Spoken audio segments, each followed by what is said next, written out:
ele é um desejo, eu acompanho, né, centrais de produção e principalmente conceitos de grab and go, que é comida fresca, embalada, né, com tecnologia, sem conservante, com shelf life curto. Então, eu acompanho toda essa tendência há quase 20 anos. Então, eu acompanho muito no Japão, Europa, né, Holanda, Inglaterra.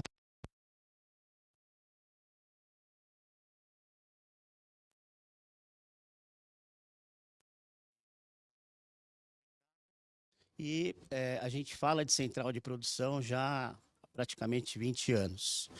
E até hoje não aconteceu ainda em massa, porque é um projeto, ela é muito complexa. Diferente de uma padaria ou de você centralizar uma categoria, quando fala de uma cozinha central para atender produtos para todos os momentos de consumo, a complexidade é muito grande, né? Então, eu acho assim, eu acredito que são dois mundos, né? E eu vou separar muito bem isso. Um mundo o primeiro é o quê? A cozinha tradicional, que são as cozinhas de restaurante, as cozinhas de rotisserie, né? E do food service como um todo, onde ele produz vários produtos, né? Por dia, com shelf life curto, né? E muitas vezes de forma artesanal, sem muito planejamento ou uma programação, uma produção antecipada, por exemplo. E na outra ponta a gente tem a indústria. A indústria tenta cada vez mais trabalhar com um pouco mais de variedade, mas ele não consegue ter variedade para atender todos os momentos de consumo, e shelf life sempre longo, muitas vezes com o uso de conservante ou trabalhar com produto congelado, né? Então, pegando essas duas extremidades, a cozinha central ela está posicionada justamente no meio disso. Então, ele é importante trazer toda a alma, toda a base da gastronomia, mas também aliar com a mentalidade de indústria. Então, a cozinha central, para mim, se traduz nisso. E isso a gente vai ter que mexer com pessoas, mentalidade de pessoas, porque um chefe de cozinha, hoje, ele às vezes quer fazer a finalização dele na hora, quer pôr o tempero especial dele na hora, e a mentalidade de indústria não permite isso, porque é tudo... você faz usando dosimetria, as receitas são pesadas, é tudo calculado para você ter um planejamento, né? Então, pegando esses dois extremos, a cozinha central se posiciona justamente no meio, né? E o desafio maior, que acho que a gente vai falar aqui no decorrer desse debate, é a complexidade. Então, hoje a gente não tem softwares para acompanhar essa produção, porque são muitos produtos e subprodutos. Para montar um prato pronto, por exemplo, a parmegiana, eu tenho vários subprodutos, que também é uma receita. Então, eu tenho o arroz cozido, eu tenho o molho de tomate, eu tenho o bife empanado, eu tenho a mussarela. Enfim, são vários subprodutos dentro de um único produto. Eu acho que a gente vai falar aqui no decorrer do programa, mas é uma questão de ter um sistema que realmente te dá on time o que está acontecendo dentro da cozinha, e ter pessoas com processos muito claros, o fluxo muito bem definido, para que a coisa flua, né? E aí, assim, o que eu vejo o receio de um investidor investir numa cozinha central hoje é de realmente não ter esse controle da entrada, ele controla até a entrada da matéria-prima e a saída de produto acabado. O que acontece nesse meio é uma zona cinzenta que pode ter problema de qualidade, pode ter problema de contaminação, pode ter problema de rendimento, pode ter vários problemas que só com o sistema, processos e fluxo muito claro vai fazer com que a gente consiga acompanhar o processo de produção etapa a etapa. Basicamente é essa complexidade. Muito obrigado, estimada. Nós estamos aqui nos adaptando com o microfone, problema técnico, mas vamos lá. Eu acho que foi muito bom o que você colocou, e o que eu queria compartilhar com vocês, acho que esse já é o quinto ou sexto programa que a gente faz, e acho que o objetivo, viu, Zé, que a gente construiu, porque eu tenho já uma parceria, uma amizade com o Sérgio aí do canal Restaurante há alguns anos, e a gente tem falado o seguinte: poxa, eu acho que o legado que a gente pode deixar para esse mercado, Zé, é disseminar o nosso conhecimento, é a gente debater as boas práticas, debater o nosso conhecimento, porque o nosso compromisso é deixar um legado. Né? E acho que todos nós temos essa responsabilidade com o mercado que nos deu muito, né, Zé? Então a gente tem esse legado com o mercado. E eu tenho colocado um ponto muito importante, que nós temos que entender, e eu falo isso e repito isso em toda edição nova. O mercado de alimentação, o restaurante, o supermercado que trabalha com comida pronta, ou qualquer estabelecimento que trabalhe com uma comida pronta, ele é uma fábrica de comida. É uma indústria de transformação. Então, nós precisamos olhar para esse mercado e evoluir. Como evoluiu a indústria montadora, por exemplo? Vamos comparar o nosso negócio com uma indústria montadora. Se você pegar como trabalhava uma indústria montadora de veículos há 40 anos atrás, era um modelo muito artesanal. E evoluiu para um processo de alta tecnologia.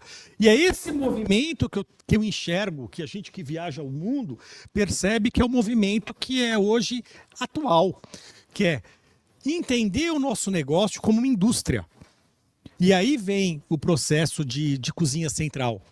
Porque quanto mais você centraliza uma produção, mais você consegue garantir o processo tecnológico, você consegue garantir a valorização, você consegue otimizar os recursos de mão de obra, uma coisa que a gente tem falado muito das dores de mão de obra que o segmento sente, né? E muitas vezes as pessoas se confundem, porque as pessoas imaginam o seguinte, falam, poxa, mas se eu tiver um processo muito tecnológico numa cozinha, uma cozinha central, como você falou, será que eu vou perder aquele temperinho especial? Eu falei, ao contrário, você vai garantir que aquele temperinho, que aquele cuidado especial, ele seja de forma constante e padronizada. Então, as pessoas não podem confundir. Você pode ter uma indústria totalmente tecnológica, totalmente centralizada e não perder o detalhe daquele temperinho caseiro, sabe, do aroma do alimento. Então, isso é um ponto muito importante. Mas olhando para isso, eu tenho discutido muito, conversado muito com empresários do setor. A gente sabe que a cozinha central, ela ainda é existe ainda um pouco de resistência do segmento, tanto de uma rede de hospital, quanto de uma cozinha industrial, um supermercado, em razão do alto investimento necessário para você construir, para você montar uma cozinha. Mas eu queria debater um pouco, eu acho que o objetivo dessa conversa é a gente conseguir mostrar para quem está nos assistindo, para quem vai nos assistir, um pouquinho, quando você pensa numa cozinha central, quais são os primeiros passos que você tem que dar? Desde o início de você formatar um projeto, de você entender a sua cadeia. Eu queria que vocês falassem um pouquinho, cada um de vocês, do início do projeto. Vocês que já participaram de projetos que vocês pegaram desde a primeira ideia até começar essa construção, né? Então, para a gente poder orientar os nossos parceiros, nossos clientes, como eles conseguem iniciar esse projeto? Primeiro, a gente pode parar já o programa, porque o Márcio Shimada já falou tudo como funciona, né? Então, eu estou satisfeito, viu? Já conseguimos o nosso objetivo, porque o Márcio, acho que eu sou o único que chama ele o Shimada de Márcio, ele foi super claro de como isso funciona. E primeiro, você também lembrou coisas importantes, né? Do legado, né? Eu acho que a gente não deve... Eu sempre olho para o futuro, né? Eu sou um cara que gosta de tecnologia, mas eu não esqueço o passado, eu não esqueço aquilo que a gente viveu lá atrás, né? Eu lembro que, moleque, fui para a Alemanha, vi tecnologia, e se eu não tenho um mentor do lado, um alemão, o seu Dieter me dizendo, olha, presta atenção nisso, moleque, você está distraindo. Eu não tinha enxergado o quanto tinha pela frente e quanto nós estávamos atrasados, né? Então, esse legado, obrigado, seu Dieter Von Bello aí, que vai assistir a gente em qualquer momento. E outra coisa também que vocês falaram, né? A gente chama de cozinha central, mas você tem razão, Fábio, é uma indústria, né? E é a indústria mais dinâmica que tem no mundo. Porque fazer um carro, uma mesa, como nós temos aqui na frente, uma cadeira, tem todo um processo. Chega a matéria-prima, corta o aço, dobra, molda, monta. e comida não. Você chega às 6, 5 horas da manhã, algumas vezes até mais cedo, processa um alimento, 9 horas, 2 horas, 3 horas depois já tem alguém consumindo. Que indústria é tão mais dinâmica do que essa? Nenhuma. Nenhuma. Você chegou e já está consumindo, e se for boa, não espere elogios. Mas se for ruim, espere detonação a todo momento.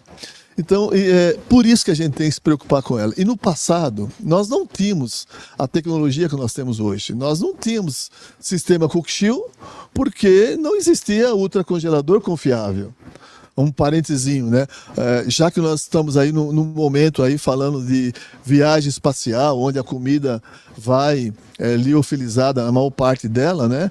O ultracongelador nasceu numa viagem espacial. Precisava fazer o alimento liofilizado. Para liofilizar, precisava congelar. Os caras da NASA, que não sabem só voar, né, eles sabem também produzir alimento, opa, quando você congela rapidamente, esse alimento fica melhor.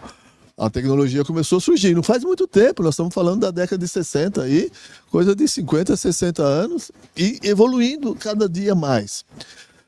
Com tudo que surgiu, os novos processos, a própria Onyx trazendo as suas tecnologias, os seus fornos, etc., seus meios de cocção, aliado a congelamento, aliado a processamento, aos caldeirões, aí fazer um merchandising aí da Cozil, senão o Isaías depois vai me encher o saco, que mexe, que bascula sozinho, tal, que é mais barata essa tecnologia. Por que não fazer isso? Aliado à mão de obra, que no mundo inteiro tem problema. No mundo inteiro tem problema de mão de obra. Então você tem 2, 3 restaurantes, você tem o mesmo padeiro, o mesmo cozinheiro, o mesmo açougueiro nos 3 restaurantes. Não tem lógica isso. Você está pagando 3 profissionais de altíssimo valor 3 vezes sem precisar. Então é melhor centralizar. Então, isso faz com que, aliado à tecnologia, às condições do momento, você é obrigado a pensar nisso, senão você está perdendo competitividade. Ou você faz um produto único. Um exemplo típico no Brasil, eu faço uma coxinha maravilhosa. Por que não fazer aquela coxinha em escala e vender para todo mundo? Um pastel, como nós temos no Brasil, tem vários alimentos que você pode fazer, até tapioca. Por que não? Você tem forno para fazer, você tem forma de conservar. E isso é o que precisa, aliado às coisas super importantes, como o Kleber vai falar aqui, né? Das condições para fazer isso. Processar carne é uma coisa, processar carne tem todo regulamentos para isso. Processar verduras é outra coisa, processar um alimento in natura é diferente, né? Um pão é diferente, um doce é diferente, né? E aí as condições, mas sempre pensando, olha, eu vou processar, como o Kleber já falou aqui, vou garantir padronização, vou garantir qualidade, textura, na mesma loja. A gente conhece, né, Fábio, várias empresas que têm dezenas de estabelecimentos e você vai e são todos iguais. Por quê? Porque os processos são repetitivos. E aí, para lembrar uma coisinha que a gente comentou agora há pouco, né? Eu lembro, eu gosto de resenha, né? Então, o Roberto Bielazzo, que era do Viena, que hoje é do Rasco e outras coisas, né? Ele falava, meu sonho é transformar todo o Viena em Rasco. Não deu tempo, ele vendeu antes. Mas, por quê? Porque ele via que a padronização do Rasco já tinha cozinha central, ele conseguia fazer tudo igual. E no Viena ele fazia em cada loja, então era mais difícil, né? Então, tem muitos fatores que faz a cozinha central ser uma coisa importante e é uma indústria. A gente chama cozinha central porque é mais simpático, né? Chamar de cozinha. É mais bonito, né? Ótimo, Zé. É muito importante isso que você colocou. E um detalhe, fico imaginando, né? Vamos entrar no setor de supermercado. Você imagine uma rede que tenha 50 lojas na Grande São Paulo e eu quero dar um exemplo do supermercado. Um supermercado que tenha 50 lojas na Grande São Paulo. Em cada loja ele tem a sua roteria. Então você imagina, ele tem uma pessoa para produzir em cada loja. Tá? Ele tem a refeição dos funcionários da loja, que também estão cozinhando em cada loja.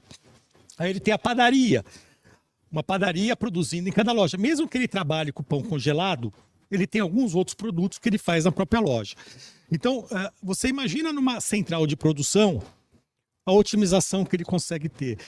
Eu fiz uma conta básica de um cliente com 50 operações em São Paulo. Por exemplo, ele teria um ganho de recurso de no mínimo 4 pessoas por loja. Né? Vezes 50 lojas, você está falando de quantas pessoas? Então, e não necessariamente, porque a gente sempre diz, né? Eu nunca gosto, Zé, quando a gente faz um projeto para um cliente, eu nunca gosto de falar para o cliente, olha, você põe a tal tecnologia que você vai cortar tantas pessoas. Não, não vai cortar. A gente sempre diz, você vai ganhar X horas de produtividade. Porque essas pessoas, muitas vezes, ele nem tem. E outra, ele pode usar para outros recursos da loja. Pode fazer o que é mais importante, que é atender o cliente. É trazer o cliente para comprar mais na loja.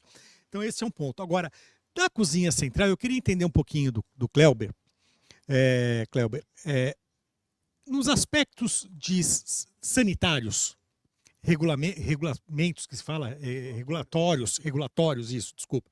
Regulatórios, não entendo muito tecnicamente, mas eu queria que você desse uma explanação, porque quando você trata de uma central de produção, eu imagino que existem alguns requisitos um pouco mais complexos. E eu queria que você falasse um pouquinho de como a Sanity ajuda os clientes a organizar todos esses aspectos sanitários. Boa, muito bom. E o Shimada também só deu uma bela introdução aqui que a gente já ficou mais tranquilo, né, Zé? E esse é um ponto importante, Fábio, e muitas vezes a gente se depara com situações bem diversas lá, né?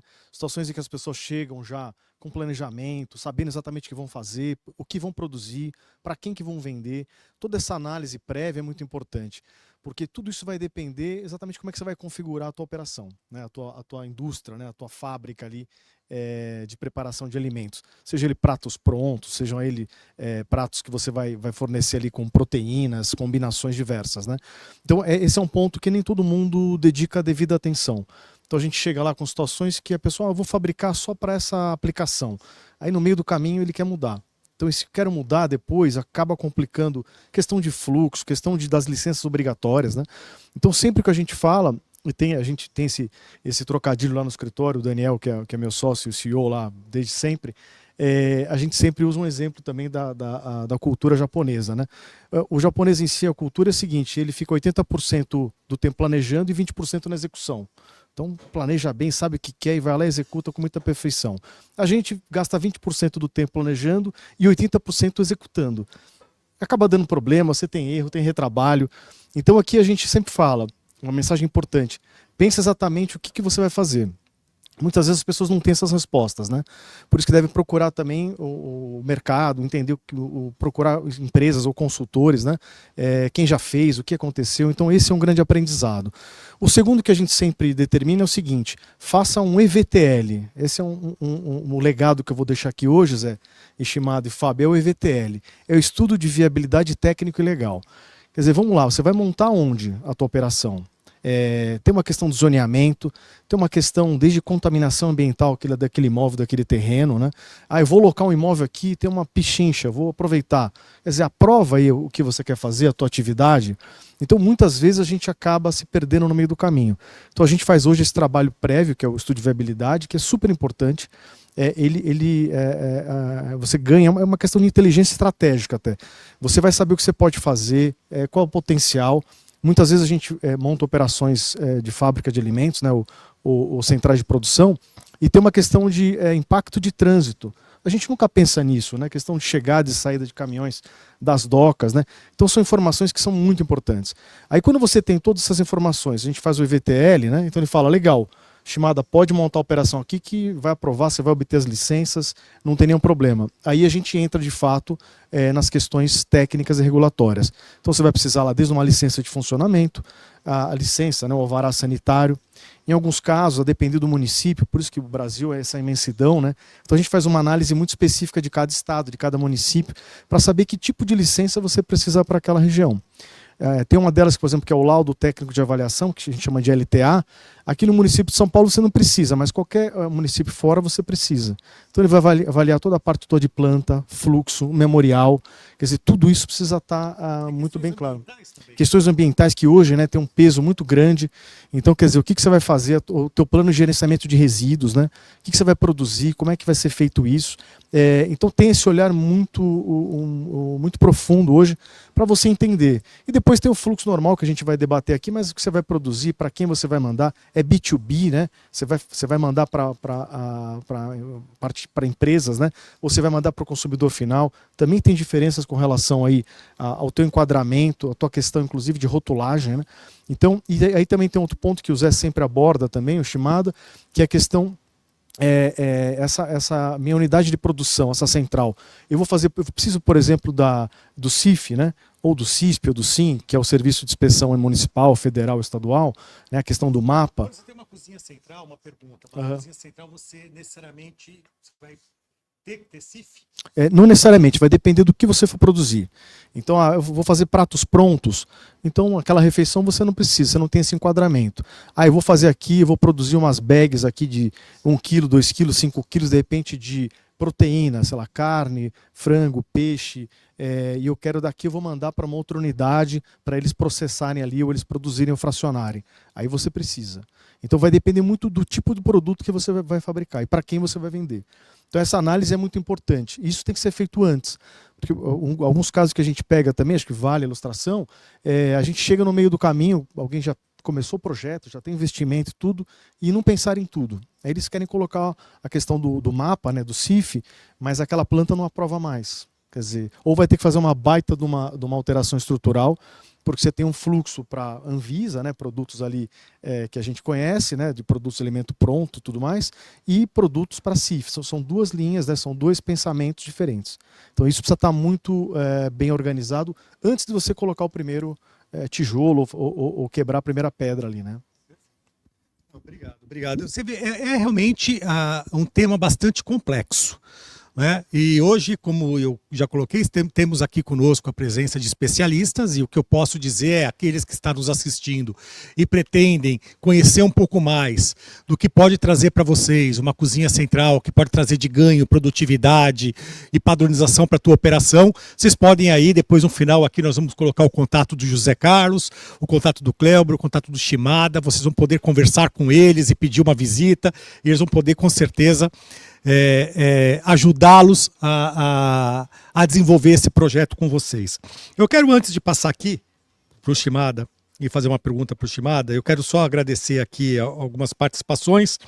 A Keila Valadão, uma arquiteta, o Sérgio Zóquio de Atibaia, que é o chefe, o Fabrício Santos da Maná, Refeições Coletivas de Alagoas, a Tatiana Cássia, a Nutri da Exal. Eu tenho uma perguntinha aqui que eu vou fazer para você, Shimada. Gostaria de saber o quanto a decisão de fazer uma cozinha central afeta em simultâneo a logística. O Reinaldo Pereira, arquiteto de cozinhas lá no Tocantins. Então, o que a logística influencia, o quanto afeta a logística você pensar numa cozinha central? Bom, eu posso só antes complementar a primeira pergunta, que eu acho que é importante, pode ser?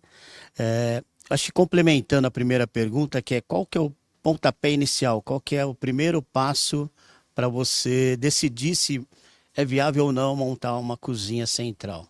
Então, geralmente, a gente faz um diagnóstico da sua produção atual, e aí, para não ter o retrabalho ou quebra-quebra, né? Porque muitas vezes que eu pego algumas centrais, ele já está no primeiro ano e já está na 5ª reforma. Está sempre mudando parede, mudando fluxo. Então, acho que o Cléber colocou muito bem aqui. Para não ter esse retrabalho, primeiro, vale a pena avaliar todos os quinais, tudo que você precisa da parte legal. E da parte de negócio, da parte, vamos dizer assim, de central mesmo, da planta, eu coloco a seguinte situação: faz um diagnóstico de todos os produtos que você produz hoje e contemplando ali todo o volume, o CMV, a margem que você tem. E aí eu costumo trazer esse cliente para uma régua de produtos por hora de consumo, né? Por período de consumo.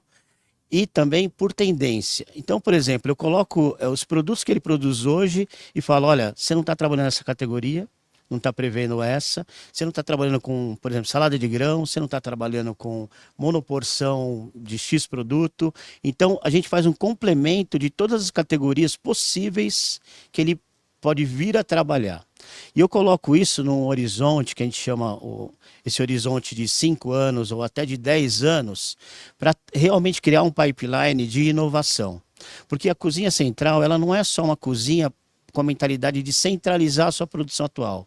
Ela tem que ser encarada como uma parte estratégica do seu negócio. Ela é um motor para você poder expandir e é um hub de inovação. Então, eu posso testar rapidamente produtos inovadores e gerar ou lançar tendência, que eu acho que é até difícil a gente lançar tendência.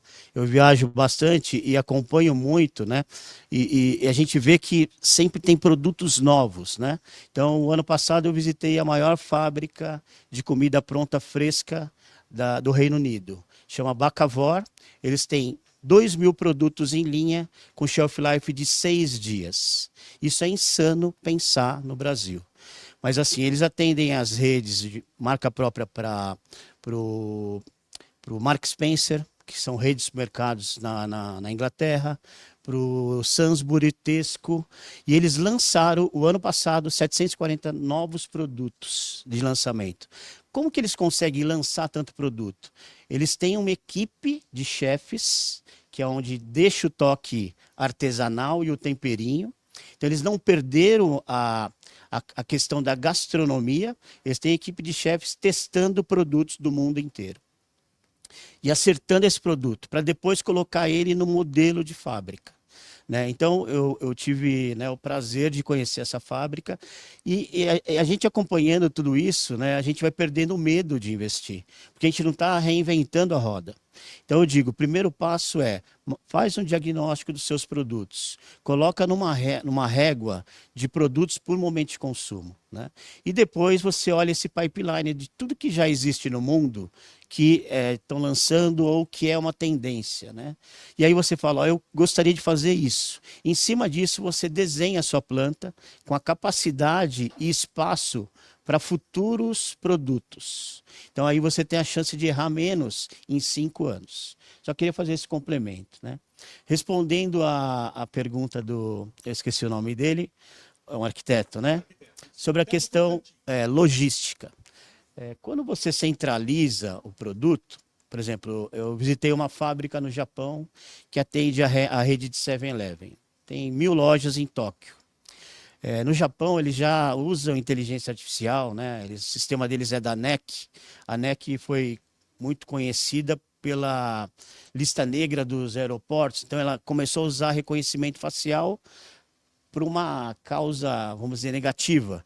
E depois ele virou isso para o varejo e hoje tem checkout com reconhecimento facial. Ele consegue ter várias informações, né? E lá no Japão, a gente consegue ter um controle maior do planejamento de produção. Porque quando você trata de produtos com shelf life curto, o seu grande ofensor é a quebra ou da matéria-prima dentro da fábrica ou do produto acabado na loja. Então, gerenciar isso, eu preciso de ter um sistema que ele me lê, por exemplo, o da NEC que a gente viu no Japão, ele está plugado com clima-tempo, ele está plugado com a prefeitura de obras, turismo, e aí ele sabe que naquele cluster de loja que eu tenho naquela região, que tem um cluster de loja, ele sabe se eu tiver um show de determinado cantor, vai aumentar meu público feminino em tantos %. Esse sistema ele consegue calibrar o pedido no SKU. Ele sabe que o temaki de salmão grelhado vai vender 30% a mais. Então, assim, a gente está engatinhando, né?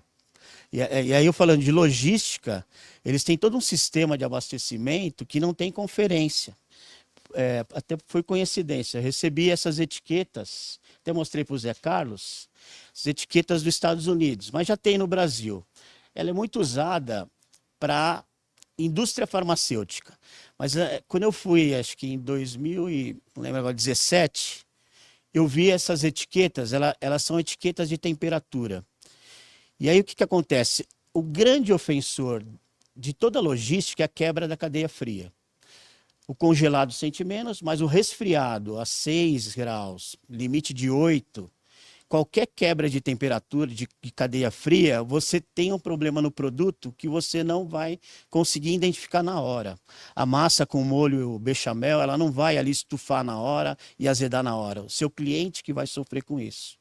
E hoje, né, na logística, a gente tem um problema, às vezes, a logística terceirizada. Então, o motorista, para economizar, desliga o termoquim durante o trajeto. Essa etiqueta, essa tem um único visor.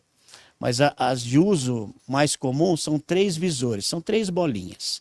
Eu não preciso colocar essa etiqueta em toda a caixa secundária de transporte, eu posso colocar ela num pallet. E aí eu passo o filme no pallet, o stretch, e tem essas etiquetas no pallet. Ela custa menos de R$2 aqui no Brasil, importando. O que acontece com essa etiqueta? Com os 3 visores, ela vai lá, passou de 8 graus por meia hora, ela vai ficar amarela. E ela não volta mais. Passou de 1 hora acima de 8 graus, ela vai ficar já rosada, ali indo para o vermelho. Passou de 4 horas, vai ficar vermelha. E não volta mais. Então, é difícil hoje ter esse controle da quebra da cadeia fria. Dentro da fábrica, a gente tem um controle maior, mas depois que o produto é expedido, ele pode ter problema no transporte ou no próprio recebimento. Se uma loja recebe e não prioriza colocar rapidamente numa câmara fria ou na área de venda refrigerada, esse produto vai sofrer com a qualidade. Então a gente traz aqui coisas que usam há 15, 20 anos, já estão usando.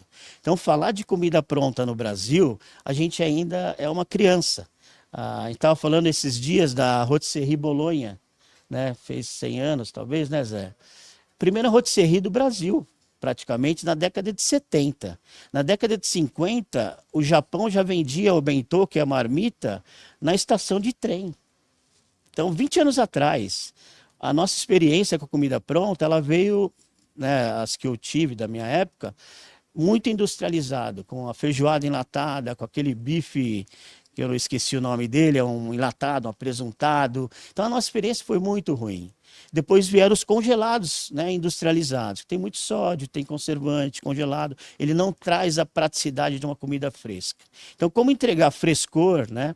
Quando eu cheguei, a minha primeira viagem para Londres, eu vi uma vitrine de 6 metros lineares no supermercado, no Mark Spencer, shelf life de 4 dias. Eu olhei, fabricado no Brasil. Aí, quando eu olhei aquilo, é na Tropical Fresh, Mogi das Cruzes. Eles usavam já uma tecnologia que é um filme microperfurado. Esse filme é uma atmosfera controlada. Então, ele mantém o shelf life de uma fruta cortada por 10 dias. Usando o tanque da Cozil, já fazendo a propaganda, de ozônio, vai para 12, 15 dias, né? Então, ele já usava essa tecnologia e antes era importada, né? Vinha de Israel, o filme, cada produto tinha uma microperfuração, enfim, eu não vou entrar no detalhe, mas assim, falando de logística, a gente tem todo um aprendizado de anos do que já fazem lá fora. A logística no Brasil ainda é complexa, ela é cara, mas não é ela o grande ofensor ou decisor de você montar ou não uma central de produção. Não sei se eu respondi, né? Mas... Não, foi uma aula, né? Foi uma aula. Shimada, ele dá aula para nós. Mas, Shimada, vamos lá ao seguinte. Muito importante você colocar isso. De fato, eu tenho participado muito de alguns eventos para supermercadistas, já que a gente está falando muito de supermercado, porque eu acho que supermercado está um passo à frente em cozinha central do que outros segmentos. E hoje até eu iniciei a semana, acho que uns 15 dias atrás, a gente estava participando de um evento da SA Mas, e eu estava no palco fazendo uma rápida apresentação, e a primeira pergunta que eu fiz, e perguntei para os empresários do setor supermercadista qual era o maior concorrente dos restaurantes no Brasil e no mundo. Eles titubearam em responder, e eu disse para eles, são vocês. Porque já é uma realidade. Eu até apresentei números, 60%, 70% do consumidor na Europa e na Ásia faz a sua alimentação, compra a sua alimentação pronta em supermercado. E os supermercados, por isso que eles estão tão avançados em termos de central de produção. Então essa é uma tendência que veio no Brasil, e se você for analisar o Brasil, principalmente no Brasil, onde você tem as grandes redes de supermercados são todas regionalizadas, então a logística ela é um fator que não é tão relevante, porque você tirando aí 2 ou 3 redes que atuam em nível nacional, as demais redes são muito regionalizadas, então faria todo sentido você pensar numa central. E aqueles que ainda não pensaram, com certeza é um caminho que vão percorrer nos próximos meses. Eu queria fazer uma pergunta. Antes disso, gente, antes que eu esqueça, que eu já esqueci, eu queria presentear vocês aqui com uma garrafa de água, quiserem tomar uma aguinha. Isso é um oferecimento da Unox para vocês, junto com o nosso parceiro Le Creuset. Um abraço aí para os nossos amigos da Le Creuset, todo o seu corpo diretivo da Le Creuset, que nos ajudam, oferecem essa garrafa maravilhosa da Le Creuset aqui, Le Creuset Unox, tá? Para você tomar uma água fresquinha, vocês que praticam um esporte, né? Na sua corridinha do dia a dia, esse aqui é esportista, ó. Né? Vai andar de bike, pode tomar uma aguinha aqui na garrafa da Le Creuset. Obrigado, pessoal da Le Creuset. Na próxima panela. Na próxima panela. Vamos lá. Eu queria eu não sei como está o nosso tempo. Eu queria fazer uma pergunta. Tem aqui, o nosso diretor tá me chamando a atenção aqui para mais perguntas. A Melissa Medeiros, nutricionista da LGBS para negócios médios e pequenos, a cozinha central pode, além de abastecer as unidades existentes, ser um potencial de segundo negócio fazendo para terceiros? É compatível? Inteligente a pergunta, ou seja, se eu tenho uma cozinha central, além de atender as minhas operações, eu posso abrir para venda no mercado? Fala um pouquinho disso para nós, Zé. Isso com certeza, né? Na hora de... Primeiro vocês falaram algumas coisas importantes aí, né? Falamos de produtividade, né?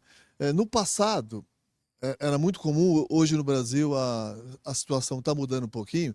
A gente, quando comparava uma cozinha industrial, por exemplo, que a produtividade era 1 para 30, 1 para 40, e você conhece bem isso, né, Fábio? Nos Estados Unidos já era 1 para 70, e na Europa 1 para 100, 1 para 120. Tem uma explicação por trás disso, né? Por que isso? Na Europa, todas as centrais de produções de folhas, de carne, já estava pronta. Então, a hora que você ia ter uma operação de uma cozinha, é claro que aqueles produtos vinham todos prontos e a tua produtividade ia lá em cima, né? Então, isso no Brasil começou a incomodar, né? Por que a minha cozinha industrial, e nós temos várias pessoas aqui assistindo, por que a minha cozinha industrial é 1 para 40 a produtividade? Porque ela não pode ser maior. Primeiro, falta tecnologia. Como produzir, como fazer toda essa gestão do produto. E a central, eu conheço centrais, e vou falar alguns nomes, e me perdoe aí os proprietários, mas eu conheço central que o cara só faz guiosa. Pô, mas como é que o cara faz uma central gigante só para guiosa? Porque o cara é visionário e falou, opa, primeiro eu não vou citar o nome dele, senão o John vai ficar bravo comigo, mas ele vendia comida japonesa na Liberdade, os pais. Ele viu os caras consumindo guiosa e falou, pô, isso aqui tem um mercado gigante, vou fazer a minha central só de guiosa, fez e vende para o Brasil inteiro. Olha a importância disso. Aí eu vou citar o caso dos meninos da Livap, Perdão, Vitor, Henrique, Felipe, né? Mas um negócio que eu tive o prazer de estar junto com eles há 10 anos atrás, e os meninos começaram a fazer marmitinha para atender um pessoal. Talvez o grande sucesso, me perdoe essa conclusão, meninos, mas a forma de planejar, que o Márcio falou bem, por ser engenheiro, falou, opa, peraí, deixa eu planejar essa cozinha. E nasceu comigo lá na Intelekit, perdão aí pessoal da Cozil, mas eu tenho que citar isso.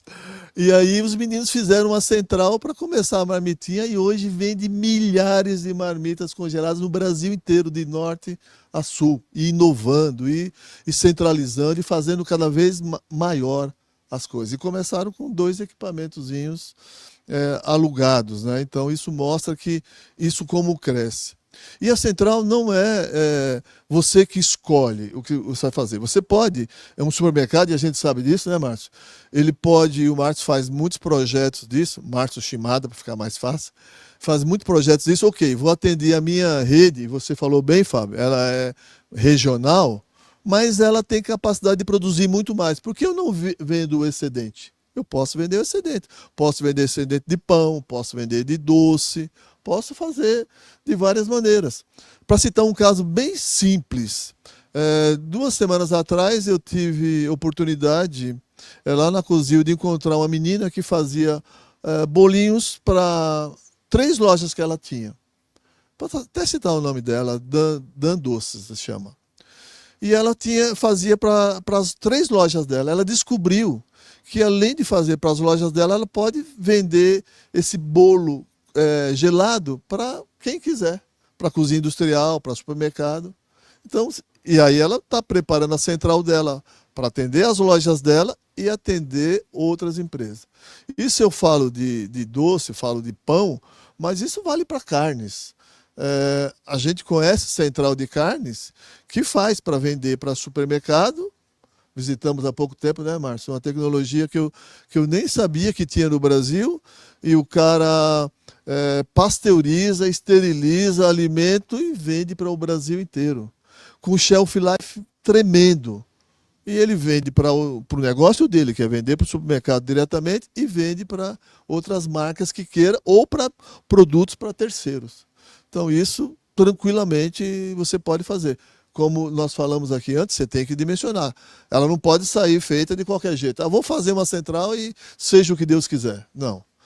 Planejar 80% de planejamento e 20% de execução. Mas é isso que precisa, né? É isso que a gente tem que analisar.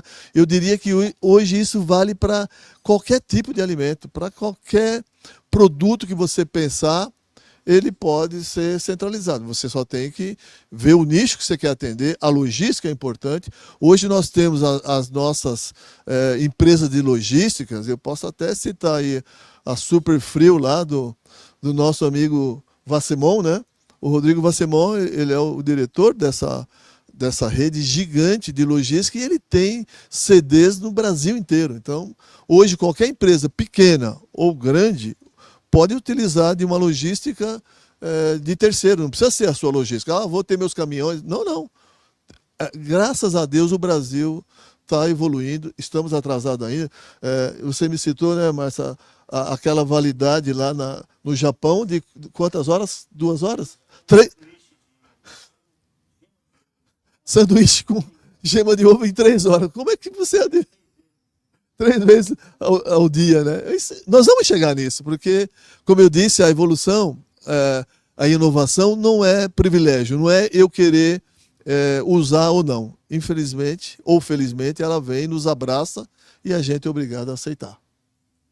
Obrigado, Zé. Obrigado. Eu quero aproveitar aqui mais alguns registros aqui, quero agradecer quem está nos assistindo aí, Aline Cássia Saião, a nutricionista do SESC, lá de Minas, a Ceciane Teodósio, gerente de unidade do CEPAT, Refeições Coletivas de Santa Catarina, a Cássia Lotti, arquiteta da Casa Malagueta, em Brasília. Cássia, um abraço para você. Ela tá. A Cássia está aqui, falando assim, cumprimentando aí os nossos painelistas aqui, agradecendo aí. Obrigado, viu, Cássia? Vamos lá. Eu queria entrar num tema aqui, Kleber, contigo. Eu acho que dá um exemplo. Nós temos aí uma cozinha aqui em São Paulo, uma central de produção, que eu posso dizer para vocês que, em termos de equipamentos, de tecnologia e conceituação de projeto, ela é uma referência, que é a Uniamo. Tá? E eu queria que você falasse um pouquinho do trabalho que a Sanit desenvolveu lá, nos aspectos de toda a parte documental, toda a parte de alvarás, liberação. Fala um pouquinho do trabalho que vocês desenvolveram lá. Boa, obrigado. E falando também de que esse é um projeto aqui próximo, né, em São Paulo, né, em São Caetano, mas é também, como a gente está recebendo audiência nacional, né, a gente atua hoje também, como o José Carlos e o Shimada, também a gente atua no Brasil todo, né, então qualquer demanda que tiver, depois a gente compartilha nossos contatos aqui também para abrir esse espaço. Especificamente da Uniamo, então, Foi um projeto que surgiu ali também numa questão de o que a gente pode fazer, né? Tinha uma ideia inicial, eles acabaram revendo a questão de planejamento, e a gente entrou logo no começo. Ele teve 2 momentos, eles tiveram uma operação menor, depois eles expandiram, e a gente atuou em todas as etapas, né? Então, desde a etapa realmente desse VTL, que eu falei agora há pouco para vocês, né? Fazendo estudo de viabilidade, o que poderia fazer e de que forma. A gente obteve lá todas as questões básicas, né? O kit básico das licenças, né? Então, questão de licença de funcionamento, licença sanitária, corpo de bombeiros, né? As questões ambientais. Então, deixamos aí a operação toda habilitada para começar a operar. Eles, no meio do caminho, tomaram também uma outra decisão. A gente já tinha uma questão de validação ali, Anvisa, né, na vigilância sanitária, e aí a gente começou a olhar a planta para cifar, né, a planta para poder aí, eles tinham umas oportunidades de oferecer outros tipos de produtos, né? E aí a gente foi trabalhar para cifar essa planta, né? Que é para obter lá as licenças do Ministério da Agricultura, da Pecuária e Abastecimento, para poder fornecer a operação deles para o Brasil todo. Então, isso quando a gente fala da parte de proteínas, né? Então a gente acabou entregando, e aí depois o dia a dia hoje, então a gente também faz, né? Não só essa questão do início, e a gente faz também o dia a dia depois, porque são as auditorias de qualidade, sempre com um olhar na questão da segurança dos alimentos, né? Então a gente faz as auditorias de padrão, eles têm processos também de certificação, então a gente está ajudando eles também a obter os processos de certificação. A questão da responsabilidade técnica, né? Tem um time interno, a gente faz o apoio, e a questão também de revisão de rótulos, a parte que é muito importante, que você citou muito bem, né? Se eu estou mandando o produto para o supermercado, eu tenho uma questão de requisito específico para rotulagem. Como também, no caso da Livap, que também é cliente nosso, para quando você manda para o cliente final ali, você também precisa de uma questão de rotulagem específica. Quando você faz esse trabalho entre empresas ali, então eu tenho uma central de produção, eu vou mandar ali, de repente para o refeitório, eu vou mandar para uma operação distinta, a rotulagem é diferente também. Então precisa ter esse olhar que é muito importante. Um ponto anterior aí que a gente tinha falado, né, de uma das questões, você pode aproveitar a tua operação para vários formatos, né, fazer a venda direta, fazer a venda B2B, né, para empresas. Então acho que esse é um ponto de destaque. Perfeito, obrigado, Kleber. Acho que ficou bem explicado, e acho que quem não conhece, vale a pena conhecer. Realmente a Uniamo ela tem um conceito muito moderno. Aproveitando, Shimada, eu tenho uma pergunta aqui, e depois eu queria falar um pouquinho. Eu sei que você está participando de um projeto. Fazer a pergunta mais fácil.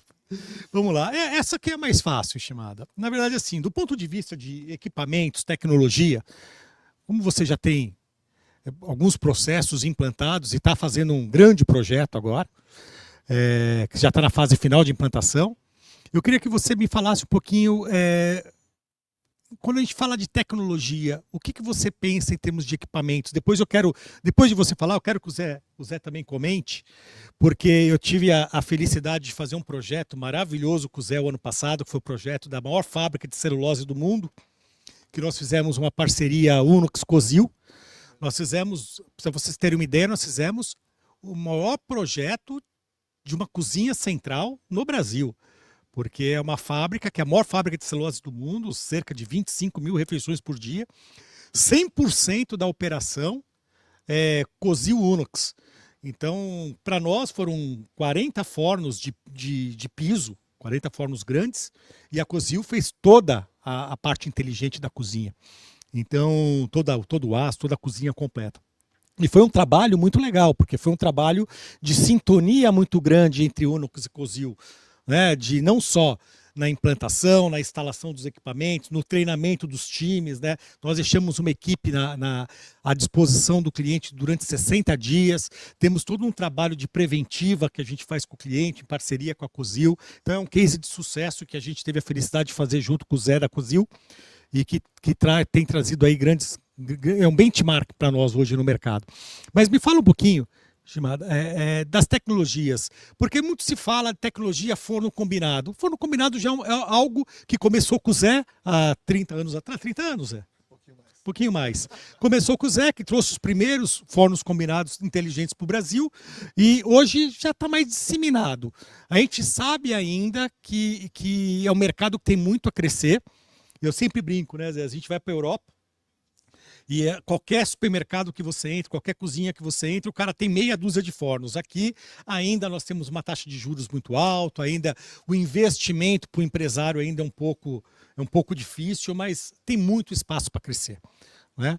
Então, me fala um pouquinho, além do forno combinado, que a gente sabe que é uma realidade, não se pensa hoje numa cozinha sem forno combinado, porque o forno combinado ele é o coração da cozinha, mas quais são as outras tecnologias? Eu queria também que você falasse um pouquinho das embalagens, atmosfera modificada, tem uma série de situações. Eu queria que você falasse um pouquinho de equipamentos. E depois que você falar de equipamentos, tá? Porque eu deixo vocês transitarem aí na conversa, você fala de equipamentos, eu quero que você fala também sobre certificação de equipamento, de tecnologia, certificação, NR, essas coisas todas. E o Zé também complementa depois o que... Queria ouvir, Zé, eu sei que a Cozinho está trazendo coisas muito legais, ela está nacionalizando alguns produtos com alta tecnologia, que você falasse um pouquinho disso para nós. Então eu começo você me falando um pouquinho dos equipamentos. Bom, eu não vou arriscar falar muito de cocção, porque a Unox, né, você respira isso dia a dia, mas tecnologia eu enxergo da seguinte forma. Existe uma tecnologia que vem para realmente dar o apoio necessário para a cozinha central. Então é tecnologia tanto de gestão quanto de equipamento. Então eu diria assim, existe tecnologia que vai ajudar você na padronização e na produtividade, existe tecnologia que vai te trazer informação e maior controle da produção, existe tecnologia que vai estender o shelf life, por exemplo, como as embalagens. Eu vou citar algumas aqui, dar uma breve pincelada, tentando passar por quase todos os setores, né, de uma cozinha central. Então, a cozinha central ela começa com planejamento. Se você não tem um ERP bom que te permita planejar 3 meses, 4, 5 meses para frente, eu digo isso porque são poucos que te permitem planejar. Né? Você consegue fazer essa simulação do planejamento da demanda, mas depois você tem que vir cancelando as ordens de produção, porque ela não simula, ela realmente gera e roda o MRP para gerar as ordens de produção. Então, primeira coisa é a escolha de um bom sistema, um bom software de ERP. Né? E hoje eu digo que aqui no Brasil tem poucos que são completos e que atendam às necessidades de uma cozinha central. Tanto é que a gente sempre está aí ajudando esse pessoal a desenvolver e a criar. Então, quando a gente fala de planejamento, a gente entender que eu preciso simular. Se eu estou numa rede de supermercado e eu vou ter encomendas de final de ano, eu não vou deixar para simular isso em novembro. Eu vou simular isso em julho para ver o quanto que eu preciso comprar para já começar a efetuar a compra em setembro, agosto. Eu tenho que ver a capacidade de equipamento e mão de obra que eu tenho para saber se eu tenho que trazer o equipamento a mais para suportar aquela demanda e eu tenho que trazer pessoas ou aumentar turno. Então, em um simples sistema, você vai ter várias coisas que a tecnologia nos apoia, né?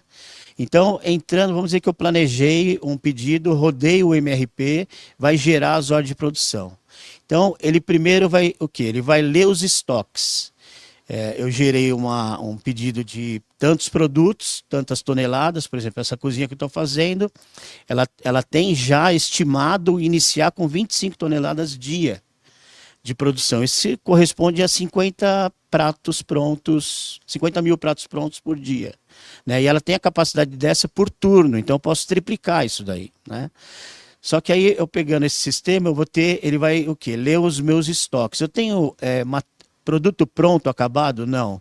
Eu tenho produto intermediário, que são subprodutos, em estoque? Tenho. Ele consome. Depois ele vai consumir os ingredientes, matéria-prima, para gerar uma lista de compra. Mas é onde eu quero chegar. Eu quero chegar na hora que ele separa a matéria-prima para entrar para a produção. Quando ele separa a matéria-prima, ela tem que vir por categoria. Então, o que é seco e líquido tem que passar por uma sala que as indústrias usam, que é a sala de dosimetria. Então lá é pesado o sal, é pesado o óleo, é pesado o tempero para aquela receita. E aí, quando eu falo aquela receita ela tem que ter o lote econômico dela, o BET. Então, se eu tenho uma caldeira da Cozil que é de 500 quilos, eu sei que a minha produção, por exemplo, de arroz vai ser de 350 quilos, que é, depois de cozido ali, vai ser o limite daquele equipamento. Isso para a gente estar também usando todo o equipamento na sua totalidade, porque senão é gasto de energia, gasto de mão de obra e tempo de uso do equipamento. Então, eu não vou entrar muito em detalhe, mas pincelando os setores. Dosimetria, existe um terminal que antes custava 60, 70 mil reais. Acho que eu posso abrir aqui. Quem trazia era a Biserva. Ele é um terminal que é uma balança inteligente com um monitor e uma impressora. Para que a gente usa isso dentro de uma fábrica? Para fazer apontamento. Então, eu vou rastreando esses apontamentos em todo o processo de produção. Chegou na dosimetria, eu vou fazer o arroz cozido, ele tem que separar lá a quantidade de arroz, que é do dia, por batch. A quantidade de óleo, o kit de tempero para aquele batch. Então, ninguém lá vai ficar pesando ou colocando sal a mais, a menos. Ele já vai no kit. Então, é essa mentalidade de fábrica que a gente traz. E essa balança, ela é inteligente por quê? Ela abre a ordem de produção e fecha a ordem de produção. Então, numa cozinha central que tem 100 produtos, ela vai ter em média, 100 produtos acabados, vai ter em média 400 subprodutos, em média, quando se fala de prato pronto. Então, imagina você imprimindo 1000 folhas por dia e ter anotações de apontamento à mão, que você não vai entender a letra para depois dar baixa no sistema.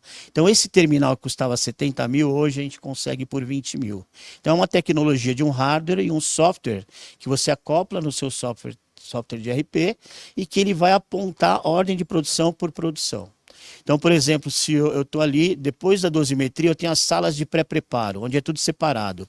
Hortifruti, a proteína, o peixe e frios e laticínios. Para eu fazer um prato, às vezes eu vou ter coisas da dosimetria do seco e líquido e coisas de outras salas de pré-preparo.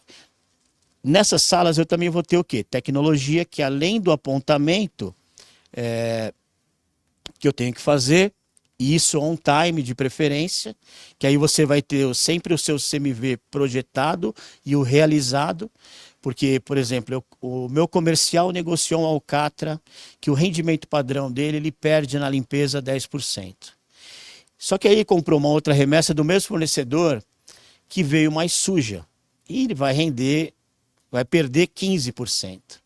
Então, se eu não tenho esse apontamento feito no pré-preparo, vai faltar alcatra lá na linha de montagem. Que muitas vezes vou estar com arroz pronto, com feijão pronto e vai faltar o alcatra, a isca do picadinho, por exemplo. Então, se eu faço apontamento ali na sala de pré-preparo, usando essa balança, ela não me permite pesar menos nem a mais. Ela só libera para você concluir a ordem de produção se o peso estiver exato. E um outro detalhe, eu peso também a minha quebra, a minha limpeza, e ela já dá baixa no estoque. Então, é importante ter o quê? Toda a curacidade do estoque acompanhada, né, e medida para você ter certeza de quanto você tem no estoque. Mas resumindo, então, tem esses terminais de apontamento, porque, por exemplo, se ele recebeu alcatra que teria que fazer 10 quilos e sobrar 8 quilos e 500, e às vezes tem vários cortes, vai faltar de alguma hora de produção. Ele vai ter que fazer uma requisição extra, essa requisição extra vai ter que ser via sistema, e aí você começa a acompanhar o CMV etapa por etapa. Agora vamos falar dentro dos setores de pré-preparo. Eu trago o quê? A mentalidade de indústria. Então, por exemplo, eu não vou usar tempero industrializado.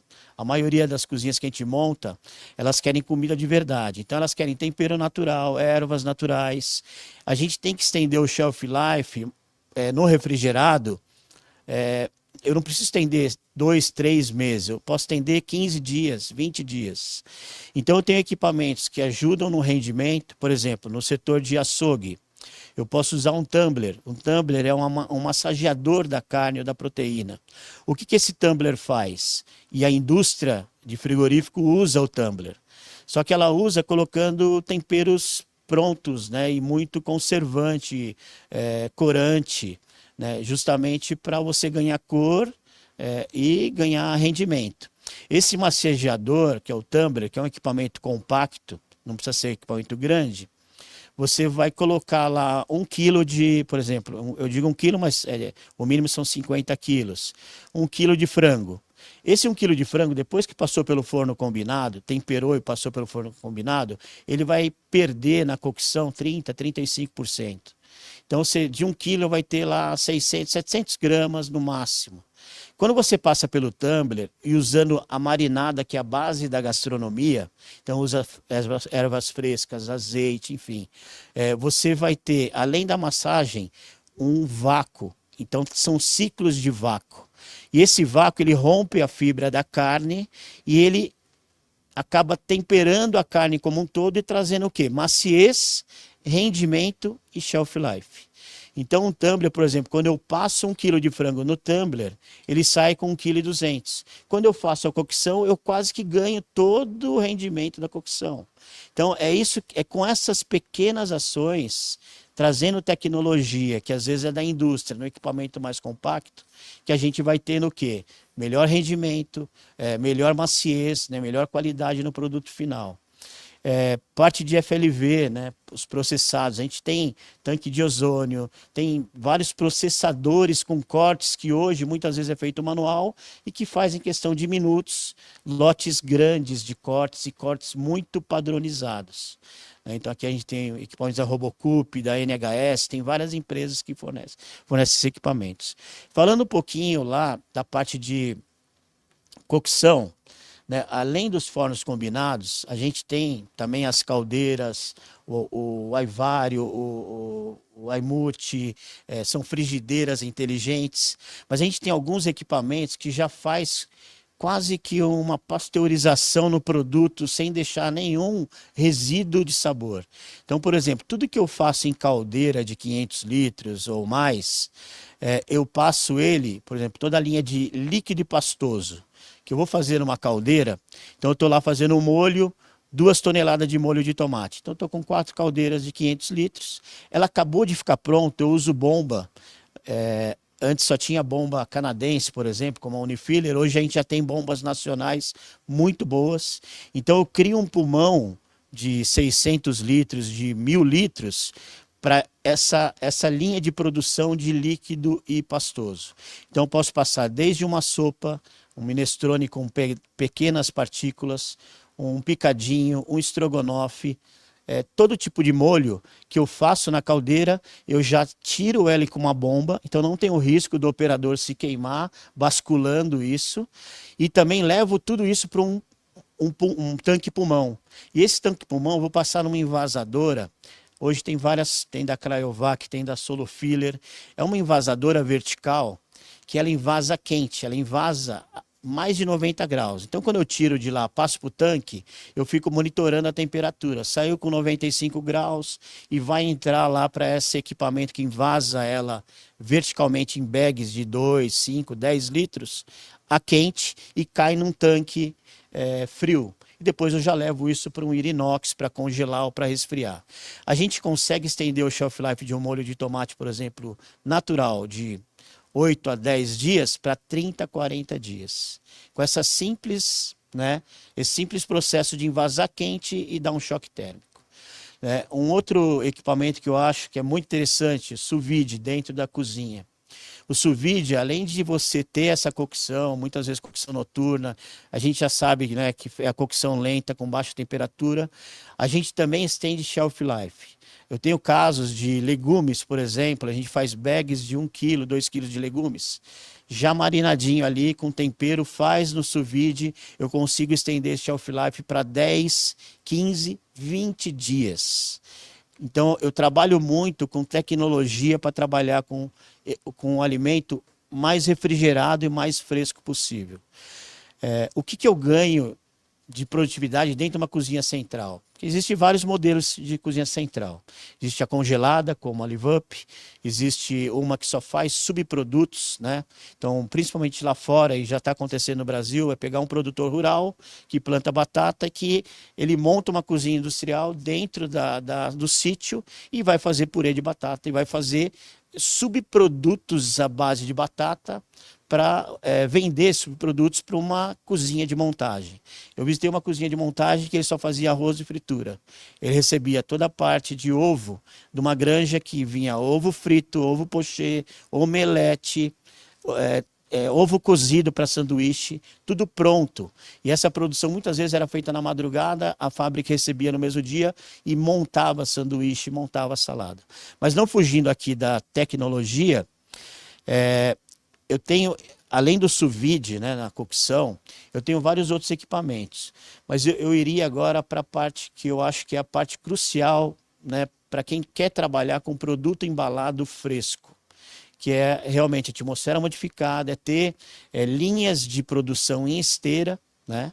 Então, quando eu monto as salas de montagem e embalamento, eu monto salas versáteis. Então, essa cozinha que eu estou montando agora, essa última, tem 7.000 metros quadrados, tem 3 salas de montagem, com 2 linhas de montagem em cada sala. Então, são 6 salas de montagem. E essa sala de montagem, uma coisa que eu aprendi fora também é que o funcionário ele não se movimenta. O que a gente mais vê é bancada estática e as pessoas estendem todos os pães na bancada, eu vou fazer um sanduíche. E ela se movimenta levando os recheios, depois montando, fechando, cortando, embalando. A gente trabalha com uma esteira, que essa esteira eu tenho as pessoas posicionadas, que já sabem o que elemento, que produto vai colocar naquela posição da esteira. Então, uma coloca lá a base da pizza e já passa o molho. A outra já vem com a mussarela com dosadores, né? E muitas vezes dosadores manuais ou dosadores, como a própria Unifiller tem, que são dosadores de cremes, de molhos ou de recheios, né? São dosadores semi-manuais, né? Então, nessa linha de montagem, as pessoas ficam montando os produtos, seja prato pronto, sanduíche, salada, e eu tenho pessoas abastecendo essa linha de montagem. E aí, se for falar, dá para falar o dia inteiro sobre isso, porque lá fora já existe praticamente robôs que abastece esses pontos de montagem. As bandejas, ela tem uma mola lá que, conforme o peso, que ela tirou uma bandeja de bife empanado, está montando, ela já põe do lado que é o vazio, a outra que está cheio já sobe, né? Eu acho que é muito interessante também que eles usam um filme que a gente também vai começar a usar no Brasil, na cozinha central, que eu forro a caixa e em cima também do produto, eu tenho uma bandeja, uma caixa monobloco de bife à milanesa, ela está toda forrada com esse filme próprio para alimentos, então, mesmo que você empilhe, não tem problema de sujidade, de várias coisas. Então, são assim, detalhes na produção que te garante qualidade, que te garante mais padronização, mais qualidade, mais segurança alimentar. Então, acho que a parte de embalamento, a gente tem vários tipos de embalamento. Tem com atmosfera controlada, que são esses filmes microperfurados, e hoje a gente tem já fornecedor, fabricante no Brasil, no Sul, a própria Crayovac tem uma fábrica lá, e você faz uma microperfuração média. Então, se eu tenho vários tipos de produto e eu quero fazer um único filme, ele consegue pôr em laboratório isso e fazer essa perfuração. Tem a Delpac, que é fortíssima nesse segmento, né? A Delpac, ela, além de toda a parte de embalagem, com todos os laudos que a vigilância, né, pede, ela é muito inovadora em modelos de embalagem. Então, ela tem embalagem para todos os momentos de consumo e ela vem ano a ano lançando novas embalagens, nova tecnologia. Ela é a representante da Ripac, que é uma empresa italiana, né, de embaladoras com atmosfera modificada. A gente tem tem Multivac, mas hoje a gente tem que viabilizar projeto. Muitas vezes, para não ficar caro o projeto, a gente tem que ir para essas linhas de fornecedores que realmente é parceiro e consegue trazer um equipamento que você precisa para aquele momento que você precisa e está sempre apoiando. Então, já tive casos com a Delpac que eu comprei um equipamento já sabendo que eu ia ter uma demanda futura. Eu falei, não se preocupa que eu compro esse equipamento seu e eu reponho ele com equipamento maior. Então, é buscar essas parcerias que está sempre investindo em teste laboratorial. Por exemplo, a Delpac, ela tem vários testes já laudados. Então, fruta, morango, conseguiram 12 dias, né, com a atmosfera controlada, enfim. E além dessa parte de embalamento, também tem toda a parte de logística, empacotamento, roteirização, enfim. Então, tecnologia aqui, eu acho que o Zé Carlos pode complementar. Eu acho que a gente pode falar muito de hardware, muito de equipamento, mas o ponto principal é a gente conseguir trazer a alma gastronômica, não perder lá o temperinho do chefe e a questão da comida de verdade, de ter realmente, evitar produtos industrializados, né, e trazer essa mentalidade de fábrica. E muitas vezes a gente vê o desafio porque o engenheiro de alimentos que trabalhou numa indústria que tem 15 SKUs, quando eu falo, ó, você vai ter 200 SKUs com shelf life de 6, 7 dias, ele fala, isso é insano, é impossível. E aí eu visito uma fábrica que é a Bacavor, tem 15 mil funcionários, 2 mil produtos em linhas, shelf life de 6 dias. Eles poderiam ter mais, fala, Shimada, não precisa, porque vende antes dos 6 dias. Então a demanda lá fora já está muito mais madura, mas aqui um alerta que eu quero dar para todos que pensem em investir. Essa demanda não é só para o público B, A. Essa demanda eu vejo lojas que vendem hoje, fatura 1 milhão, vendendo uma única loja, vendendo para público CD. Então essa necessidade de ter comida pronta, de ter essa praticidade. E aí eu vou pegar um gancho do que o Fábio falou, e ele foi muito feliz, né? Dessa responsabilidade das redes de supermercado. Eu venho atuando com redes de supermercado já há quase 20 anos. E eu falo para eles, vocês têm que levantar a bandeira de autoridade, porque isso, ele tem um propósito maior, né? Quando a gente pegava lá a Mãe Terra, que era orgânico, todo mundo torcia o nariz, falava, esse é produto para rico, né? Porque uma barrinha de orgânico custa R$10, essa daqui que não é orgânico custa 1. E eu era amigo do Alexandre e falava, o meu sonho é eu vender essas barrinhas, esses salgadinhos na favela, na comunidade. Por quê? Todo mundo tem que ter acesso. E rapidamente, só para eu finalizar, que se deixar eu falo o dia inteiro, quando eu falo levantar a bandeira da autoridade, eu vou contar um caso bem rápido, que o meu irmão teve nefrite quando era novo, criança. E a gente chorou bastante, que era uma doença grave, todo mundo ficou preocupado, e minha mãe levou ele no médico da família. O médico falou, temos que internar de imediato, é um caso grave, chamou a ambulância. Minha mãe fugiu da clínica do médico e ele levou no seu Mário, farmacêutico japonês. O seu Mário falou, não precisa, deixa ele em casa, não pode levantar, dá esse remédio. Quem tinha autoridade na minha época, acho que talvez na época do Zé, os mais velhos aqui, era o farmacêutico, não era nem um médico. E aí, quando eu falo de levantar essa bandeira de autoridade, é porque, infelizmente, muitas redes de supermercado começaram a rotisserie com o reaproveitamento de alimentos. É uma ponta de frios, é uma carne que está começando a escurecer, é um saco de arroz que furou. Então, era muito visto como que eu vou reaproveitar um alimento. E eu acho que você colocou muito bem isso, que é a gente consegue concorrer com os restaurantes. Então, pega qual que é o melhor parmegiana que você compra no delivery ou restaurante do seu bairro que sua família frequenta. Pega esse médio, esse melhor, que você vai várias vezes, o supermercado tem condições de fazer igual ou melhor, com 30% a menos no preço de venda. Então, quando eu falo de propósito maior, é a gente realmente trazer a solução de alimentação para todas as classes sociais. Eu vou ter lá uma pizza trufada, um bacalhau, eu vou ter. Né? Como tem redes que vende muito bacalhau. Mas eu quero o quê? A comida do dia a dia para realmente aliviar essa dor que a gente tem, que a minha mãe ficava 2, 4 horas na boca do fogão fazendo almoço.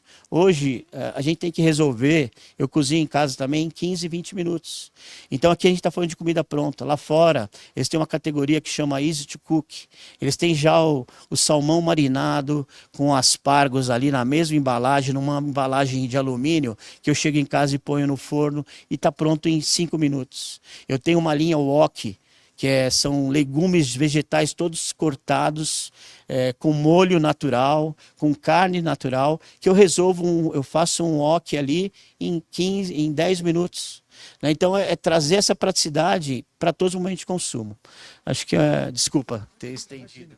Imagina, é que o teu conhecimento ele é tão profundo e que, na verdade, enriquece muito esse nosso debate. Eu acho que a gente tem que depois fazer uma outra, viu, Zé?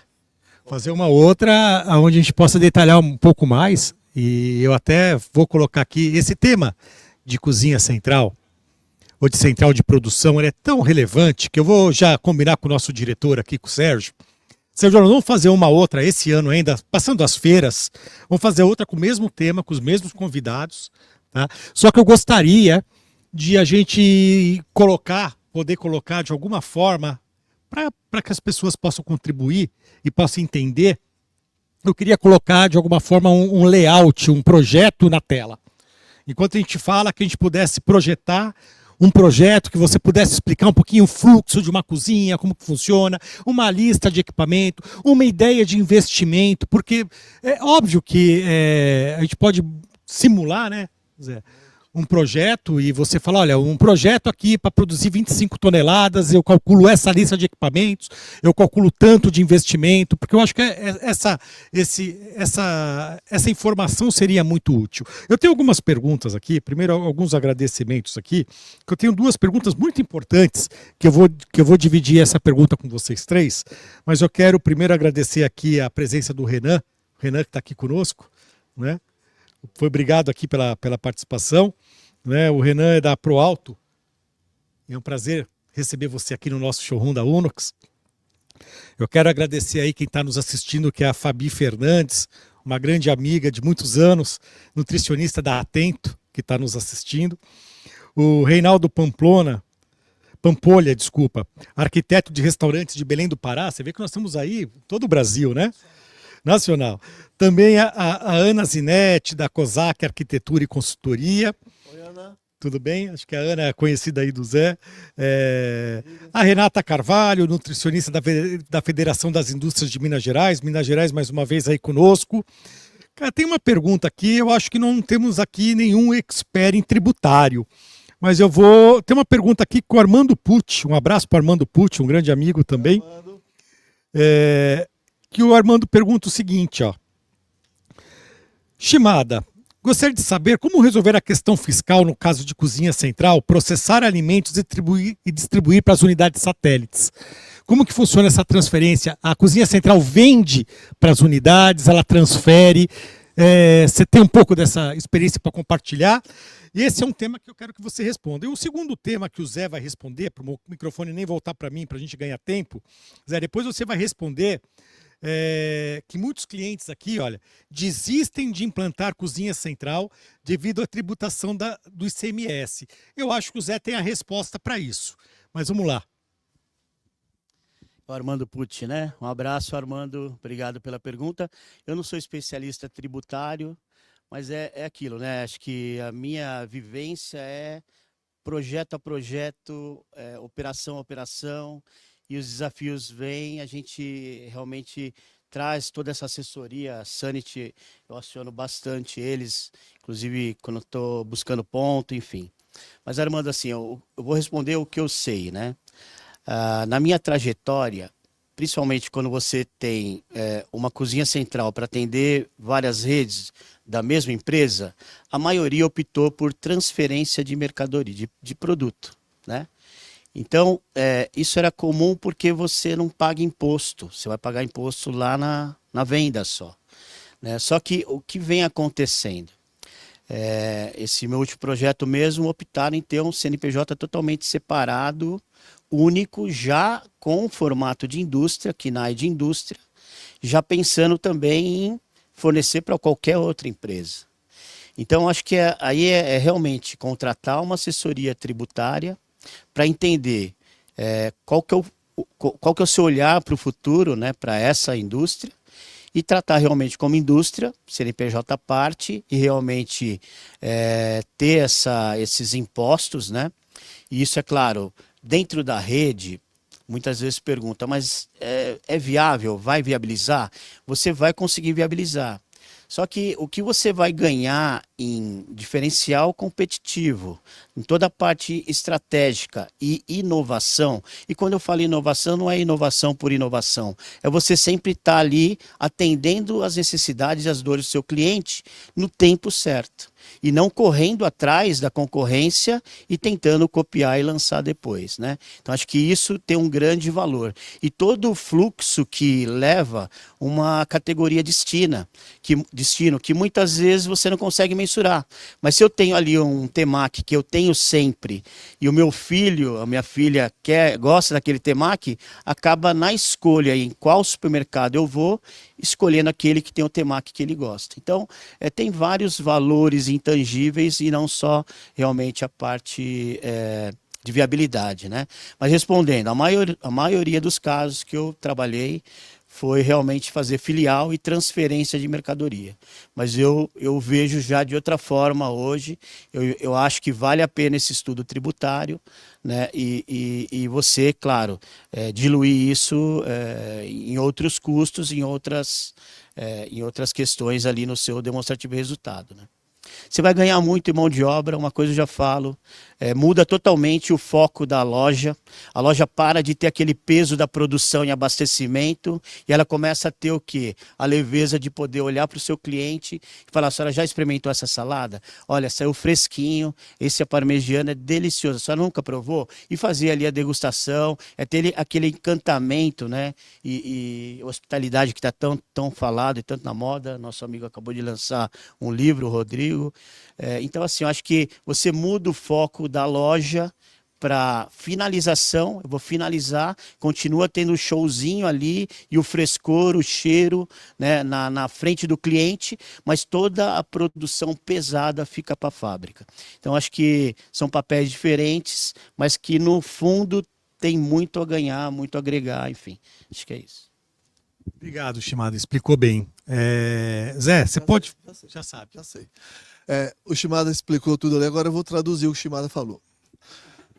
Dosimetria não é para calcular o tempo de prisão de ninguém, não. É para a gente saber. O Shimada também falou da tecnologia, de software, de outras coisas. A gente não tem muito tempo, concordo com o Fábio, temos que fazer outro evento desse.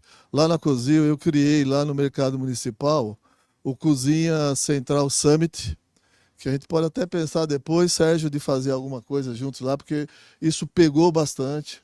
Shimada foi lá, o Kleber foi lá, Shimada mostrou os layouts, como é que ele faz a distribuição. Isso é muito legal, as pessoas adoraram, acho que nós temos que fazer isso lá. Na parte de software, como escolher o equipamento, ele explicou bem, né? Hoje nós temos, infelizmente eu não posso falar o nome da empresa, mas é uma empresa de alimentação importante e ela já está usando essa inteligência na cozinha dela. Então, hoje, ela já sabe que equipamento tem que fazer determinado alimento.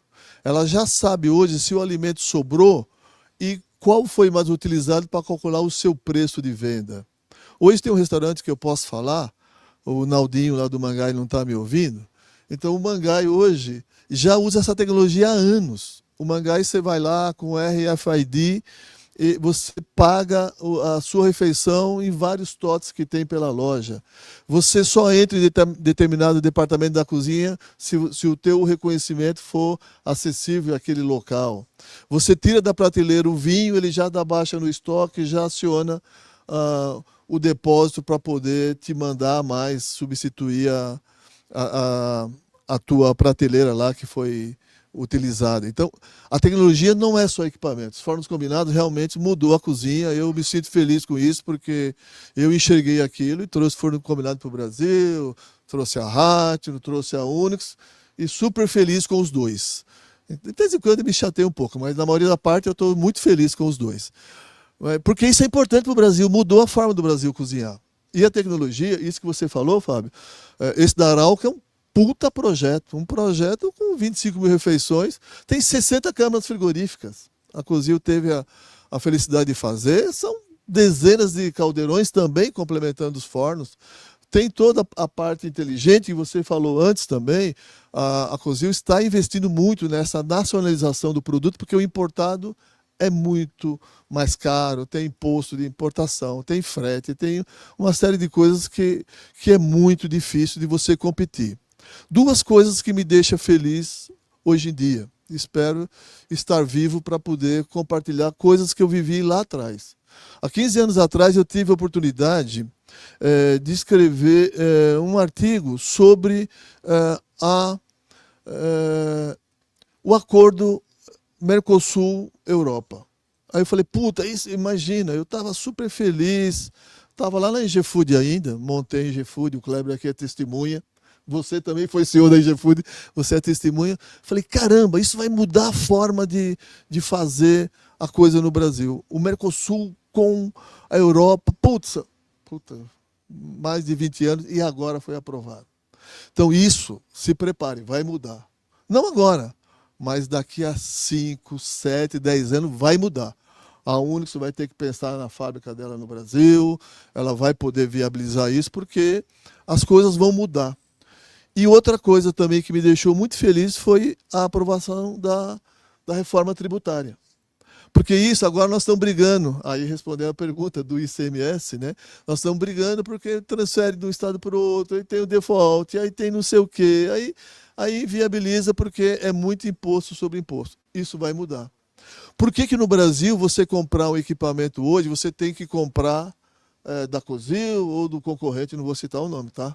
Ah, mas todos aqueles equipamentos que o Márcio falou, eu vendo, tá, pessoal? Depois o Fábio vai dar o contato aí, eu vendo Unix também, vocês me chamam, né?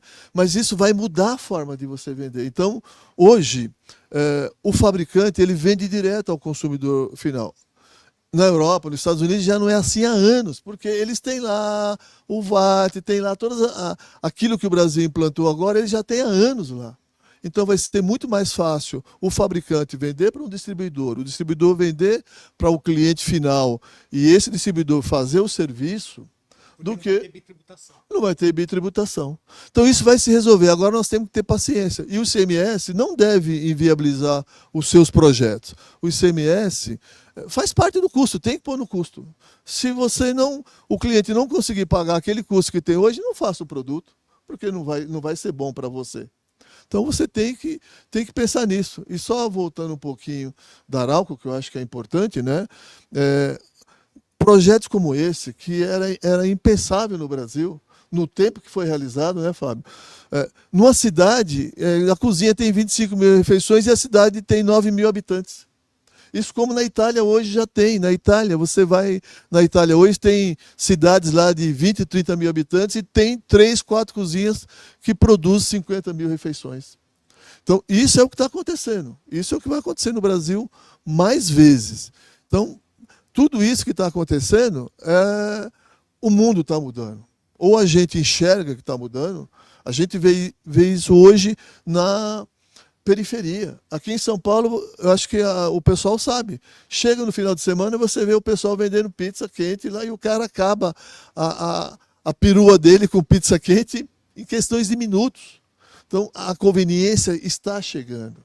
E isso, algumas pessoas são visionárias. Citei o caso do Mangai, que ele tem 14 restaurantes, no Nordeste muito forte, já teve em São Paulo e vai voltar para São Paulo.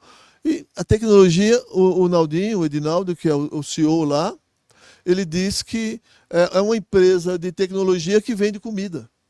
Comida brasileira, comida nordestina, comida... E aí, por quê? Porque tem tecnologia. Por quê? Porque tem cozinha central, porque tem o suco na central, tem o queijo na central, tem o sorvete na central, tem a comida do funcionário na central e assim por diante, né?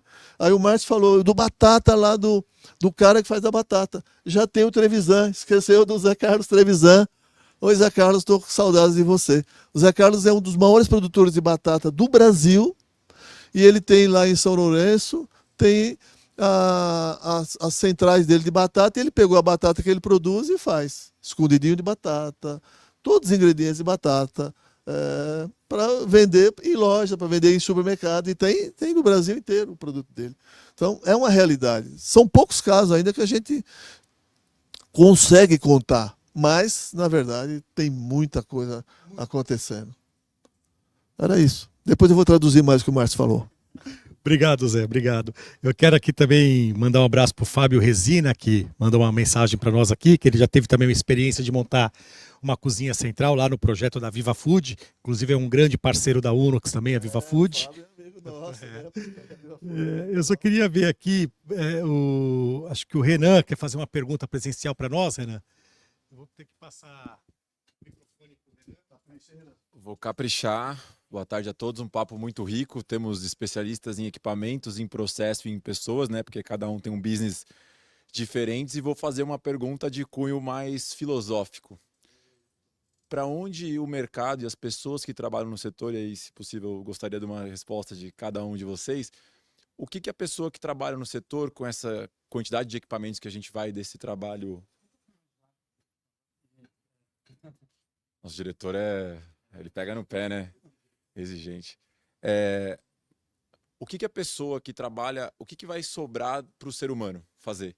O que um ser humano, o cara que está atrás do balcão, o que vai ter para ele fazer no futuro para que ele se destaque no mercado de trabalho? E para o shopper, o consumidor final, como que vai ser a experiência dele, né? Porque o mercado se transforma, a gente já teve a Revolução Industrial, a gente tendo a Revolução Industrial dentro dos supermercados e está tudo certo, mas qual vai ser a transformação do ser humano? O que vai sobrar para o ser humano fazer? Vai ter um assessor ali para falar do supermercado, compra essa carne, compra esse arroz que ele é melhor? Do ponto de vista do consumidor, como é que vai ser a experiência dessa pessoa do ponto de vista humano, da onde esse supermercado vai parar, e do ponto de vista dos trabalhadores hoje, né, com as cozinhas centrais, da pessoa que está no açougue, do caixa, quais vão ser os trabalhos futuros, né, que vocês veem filosoficamente aí que podem aparecer, né? São novos trabalhos, né, que a gente não tinha no passado, que a gente vai ter no futuro. Então, quais são os novos trabalhos ali, tanto para o colaborador do supermercado hoje, novas tarefas que o mercado vai demandar, e para o usuário, como é que é o mercado do futuro, para onde vai? Vai para uma área de especialização em shopper ou de autoatendimento? Que caminhos que pode seguir aí? Foram meio que duas perguntas, uma do ponto de vista do consumidor e outra do ponto de vista do colaborador que está lá atrás. Começa respondendo. Assim é fácil, né? Deixaram para mim. Eu sou um pouco, Renan, sou um pouco visionário com relação a isso, né? Você falou de Revolução Industrial. Na Revolução Industrial, uma novidade demorava 150 anos para ser implantada. Então, na época da máquina a vapor, levava 150 anos. Na década de 90, levava 15 anos. Foi quando eu trouxe os fornos combinados para o Brasil. Hoje em dia, ela leva semanas. Estima-se que daqui a algum tempo vai levar horas para ter uma novidade.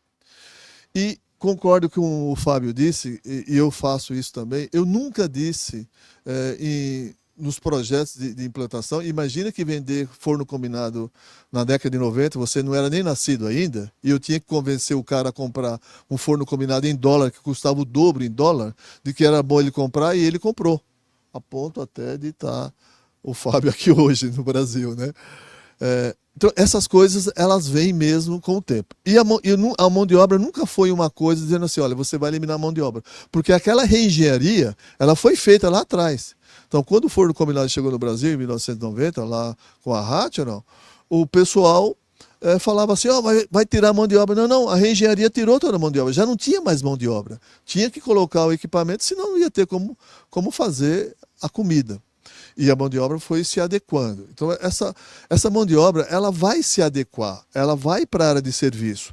Hoje, a gente vê muito mais pessoas no atendimento pessoal do que na produção atrás. Na produção atrás, a produtividade está altíssima. Na Europa, tem cozinhas que é 1 para 200, 1 para 300. Eu conheço cozinhas da Itália que é 1 para 150, brincando.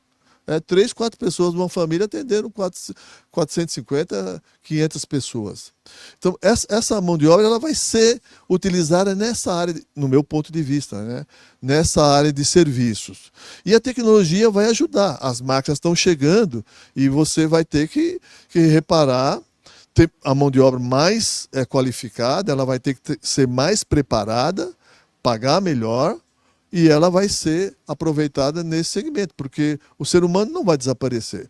E as reformas que a gente está fazendo, nós estamos no momento exato da aprovação aí da reforma trabalhista. Vai acontecer nos próximos dias aí, nós estamos discutindo nesse momento eliminar o 6x1.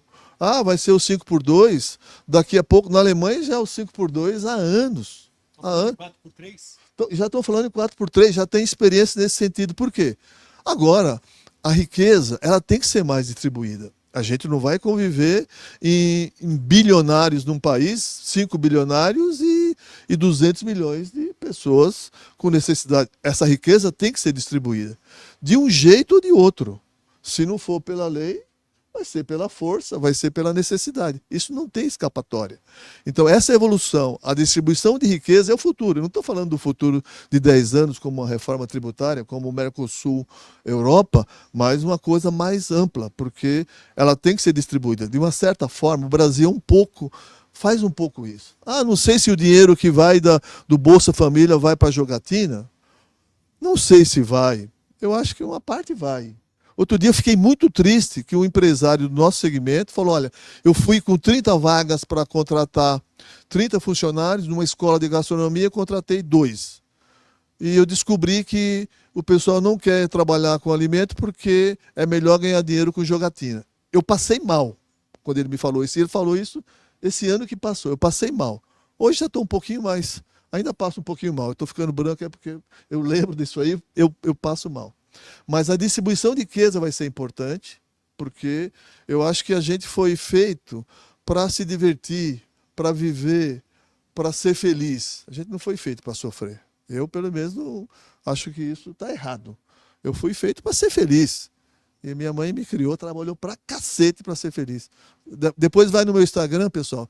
Eu fiz lá, me ofereceram lá em São Caetano, Cléber, um menino de uma igreja lá falou, sua história por um café. Aí eu contei. Cheguei em São Caetano há 50 anos, estudei, fui engenheiro, fiz mestrado. Minha mãe trabalhou no Matarazzo, não sei o quê, para ser feliz. Não foi para trabalhar e passar fome.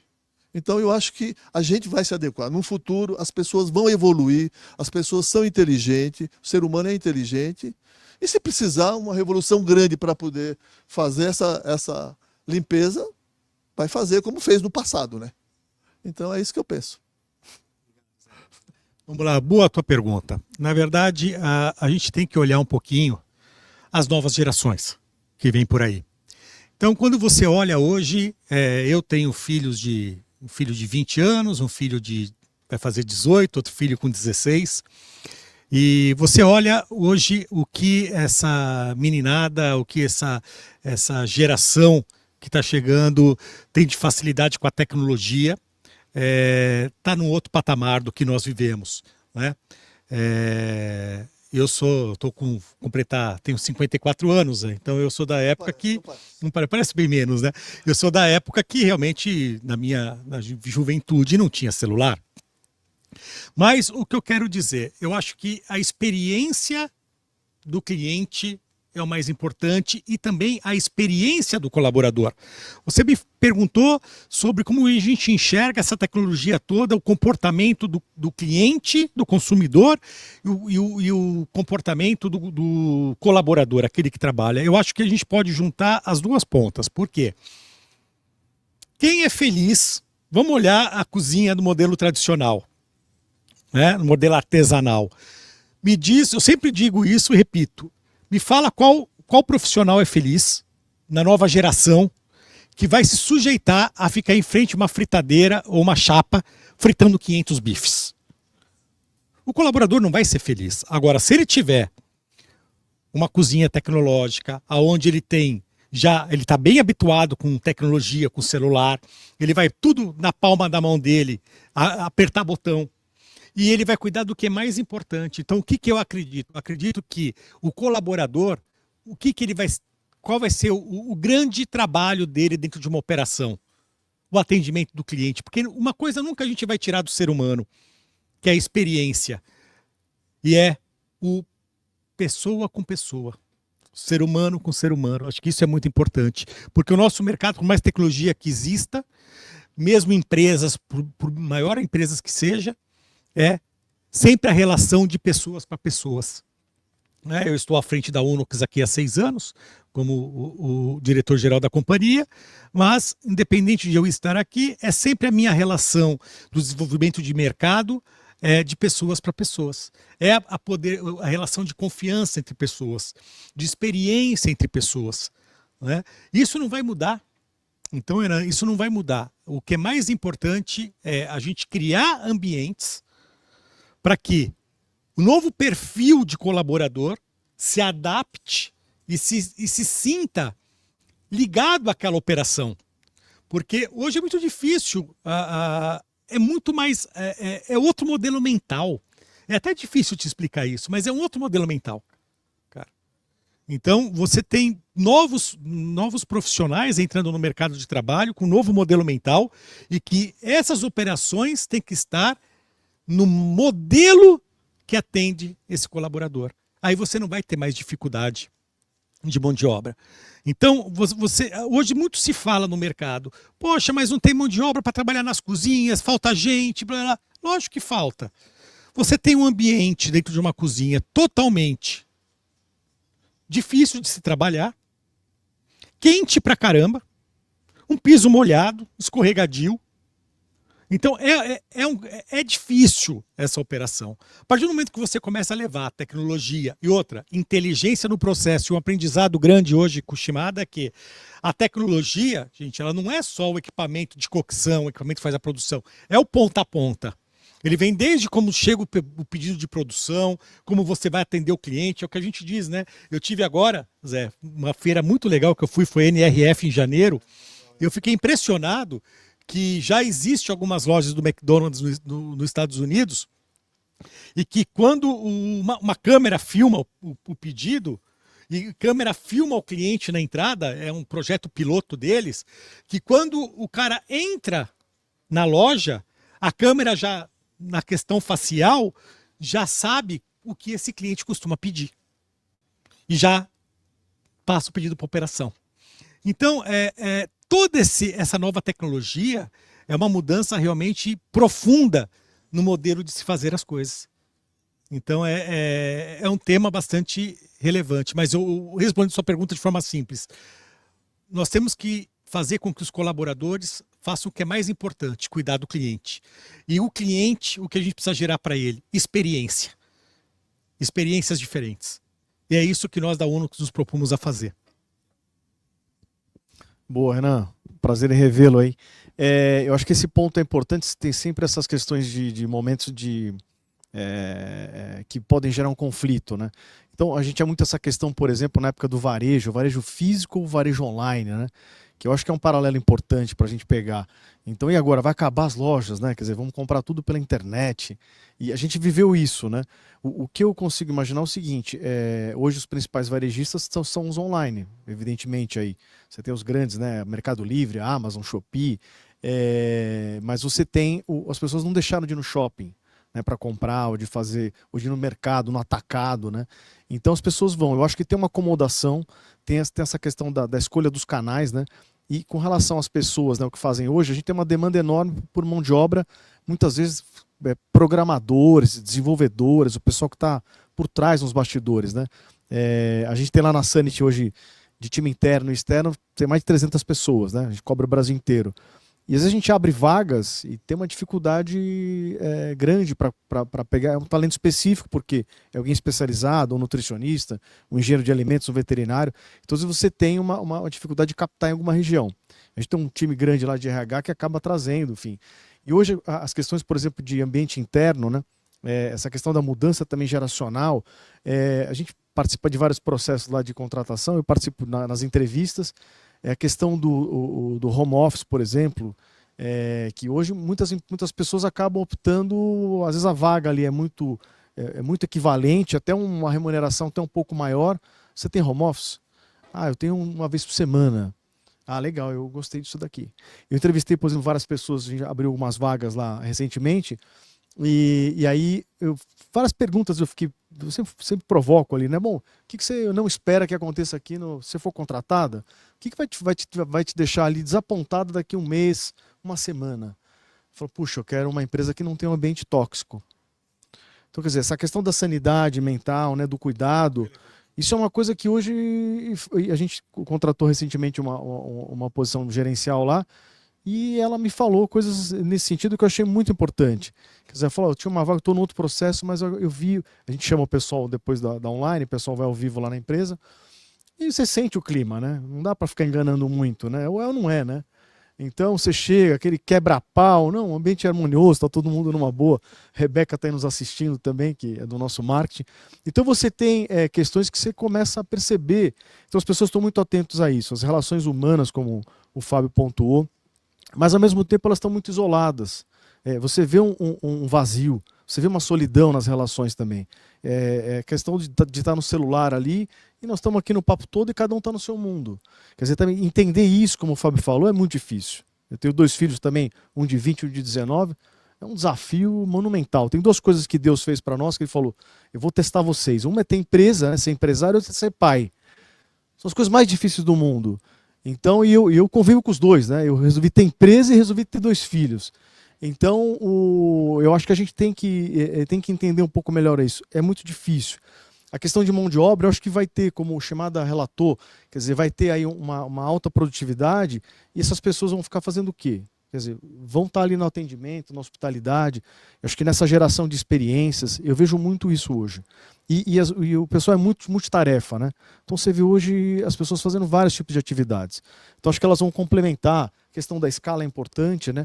Mas as pessoas estão vendo o seguinte, no 5x2 ou 4x3, ainda falta dinheiro no final do mês. As pessoas vão arrumar outro bico para fazer, porque tem uma questão de renda. O país hoje vive um dos piores momentos na inadimplência, tem quase 90 milhões de pessoas inadimplentes. Então a gente tem um mundo à parte, né? Além da questão do futuro, o Brasil é um mundo à parte. Né? Mas acho que tudo isso é um caldeirão para a gente pensar e refletir. Renan, você trouxe um ponto aqui muito relevante e eu estou em desvantagem que eu sou o último a falar, eles falaram quase tudo que eu ia falar. Verdade.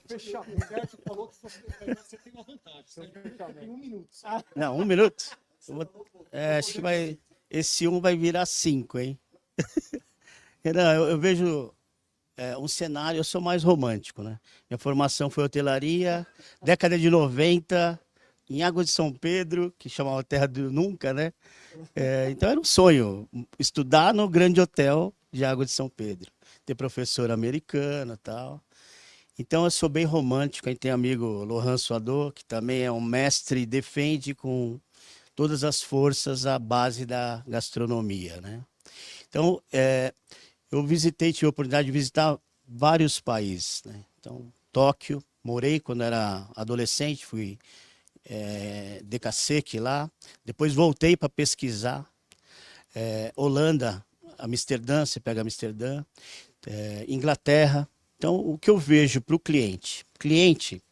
Eu vejo assim, se a gente tem várias centrais de produção e que eu tenho aquele meu mapa, que eu falei, aquela régua de produtos por momento de consumo totalmente preenchidas, seja ela produto pronto ou semi-pronto para finalizar, agilizar o preparo em casa, o que eu vejo que a gente vai contribuir para o cliente? Além da experiência, que o Fábio falou muito bem, eu acho que você vai, com a conveniência, praticidade, um preço justo, que caiba no orçamento da pessoa, consumir aquele produto, se ele gosta, 2, 3, 4 vezes na semana, porque às vezes, dependendo da classe social, eu vou pedir iFood 1 vez por mês, ou 1 vez por semana.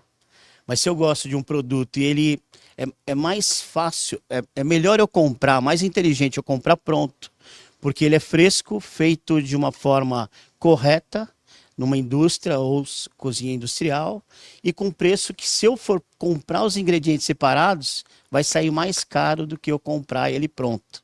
Porque além de você ter o tempo de preparo, que hoje o nosso maior valor é o tempo, você às vezes vai ter o desperdício para fazer um produto. Então, se eu moro um casal de idosos que vai fazer um prato, sempre vai sobrar o arroz cozido, sempre vai sobrar um bife que comprou o mínimo, temperou o mínimo, mas sobrou na geladeira. Então, se você colocar na ponta do lápis toda essa matemática, e se a gente tiver todas essas fábricas atendendo a gente como cliente vai ganhar o quê? No final dessa curva, além da experiência, qualidade de vida.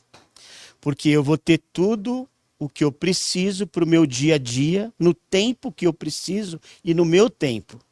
Porque às vezes eu vou tomar café da manhã, que eu vejo, eu fico em Londres viajando, eu não vou nem em restaurante. Eu como as comidas do supermercado, do café da manhã ao jantar. Eu vejo o cara tomando café da manhã às 11 da manhã. O outro tomando às 7, na abertura da loja.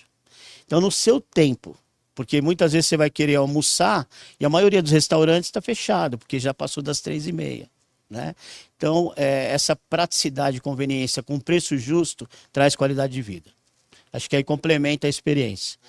E para o colaborador, como eu sou romântico, isso nunca vai acabar. Então, para quem realmente trabalha na profissão, porque gosta e está ali por necessidade mesmo, ele encontrou um caminho para a vida dele e aquilo que ele quer fazer. Ele quer ser cozinheiro, ponto.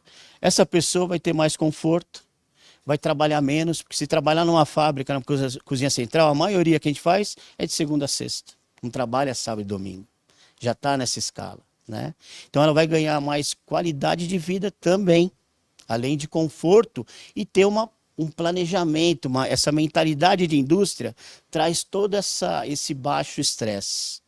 Porque a cozinha que a gente conhece, né, Zé, o Fábio, enfim, a cozinha da brigada, né? A brigada vem do exército, né?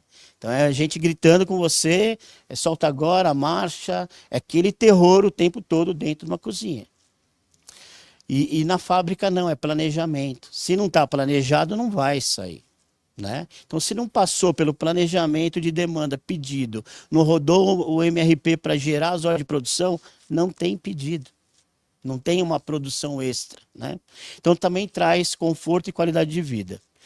E para o lado romântico, eu acho que quem tem criatividade, que os brasileiros têm isso de sobra, tem criatividade, que tem um pouco ali de, vamos dizer, um tino ali para empreendedorismo. Acho que o Sebrae ajuda, mas falta a gente como profissional ajudar. Eu incentivo. Você quer ser CLT ou PJ? Vai para o PJ.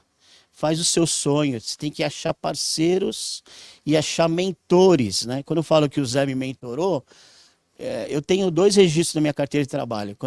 A última eu tinha 18 anos. Então eu já sou empreendedor nato. Quebrei várias vezes. Mas eu sou entusiasta, né? E eu me realizo com os projetos que eu faço para as outras pessoas. Porque é um filho seu que está nascendo.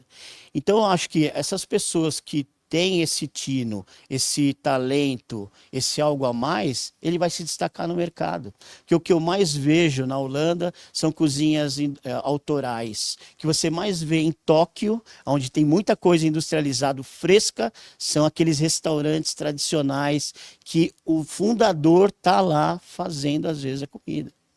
E cobrando caro hoje, porque isso é valorizado. Então, eu acho que essa mudança, as pessoas, como o Zé Carlos bem colocou, elas vão se encaixar nos seus quadrantes ali, nas suas caixinhas. E eu, como profissional, quero muito incentivar as pessoas a investir no seu talento, a correr esse risco calculado, né? Não como eu, às vezes, corri, né? Eu era consultor e quebrei como consultor. Eu quase infartei, para você ter ideia. Todos os projetos que eu fiz até então, era sucesso, foi sucesso. E no meu eu quebrei. Então, isso tudo vem para ensinar a gente a ser mais humilde, a olhar de forma diferente, a entender que você não consegue fazer tudo sozinho e que você tem um dom. O seu dom, o meu dom talvez seja esse, de ter essa visão, falar, olha, o melhor caminho é esse aqui para você. Né? E olha, as melhores tecnologias são essas que eu conheço e ó, o que já existe no mundo é isso. Então por isso que eu não paro de viajar, o Zé me conhece, eu invisto mesmo em pesquisa e vou lá para aprender, sempre volto com um aprendizado, né? E é isso que eu acho que as pessoas vão se ajustar. Passou de 1 minuto. Deixou de ser romântico. Deixou de ser romântico. Mas é isso aí. Quero mandar aqui um abraço ao Valentino Sacardo, que está aqui conosco, acabou de chegar agora há pouco, é o nosso diretor de operações aqui da Unox, junto com o Zé, responsável por trazer a Unox para o Brasil há alguns anos atrás. E eu quero, então, agradecer mais uma vez aí o Canal Restaurante, agradecer muito o Zé, agradecer o Cleuber e o Shimada por essa experiência maravilhosa, esse bate-papo de hoje. Pessoal, chegamos ao fim de mais um Momento Food Service, uma parceria Unox e Canal Restaurante. Uma boa tarde a todos, fiquem com Deus. Até a próxima. Encontro vocês ao vivo, dia 28, vai ser gravado, então não vai ser ao vivo. Desculpa, meu diretor já olhou feio para mim. Dia 28 nós vamos gravar um episódio dentro do stand da Unox, da Fispal, e que será exibido às 20 horas. ok? Do próprio dia 28. Fiquem com Deus, um grande abraço a todos. Tchau, tchau.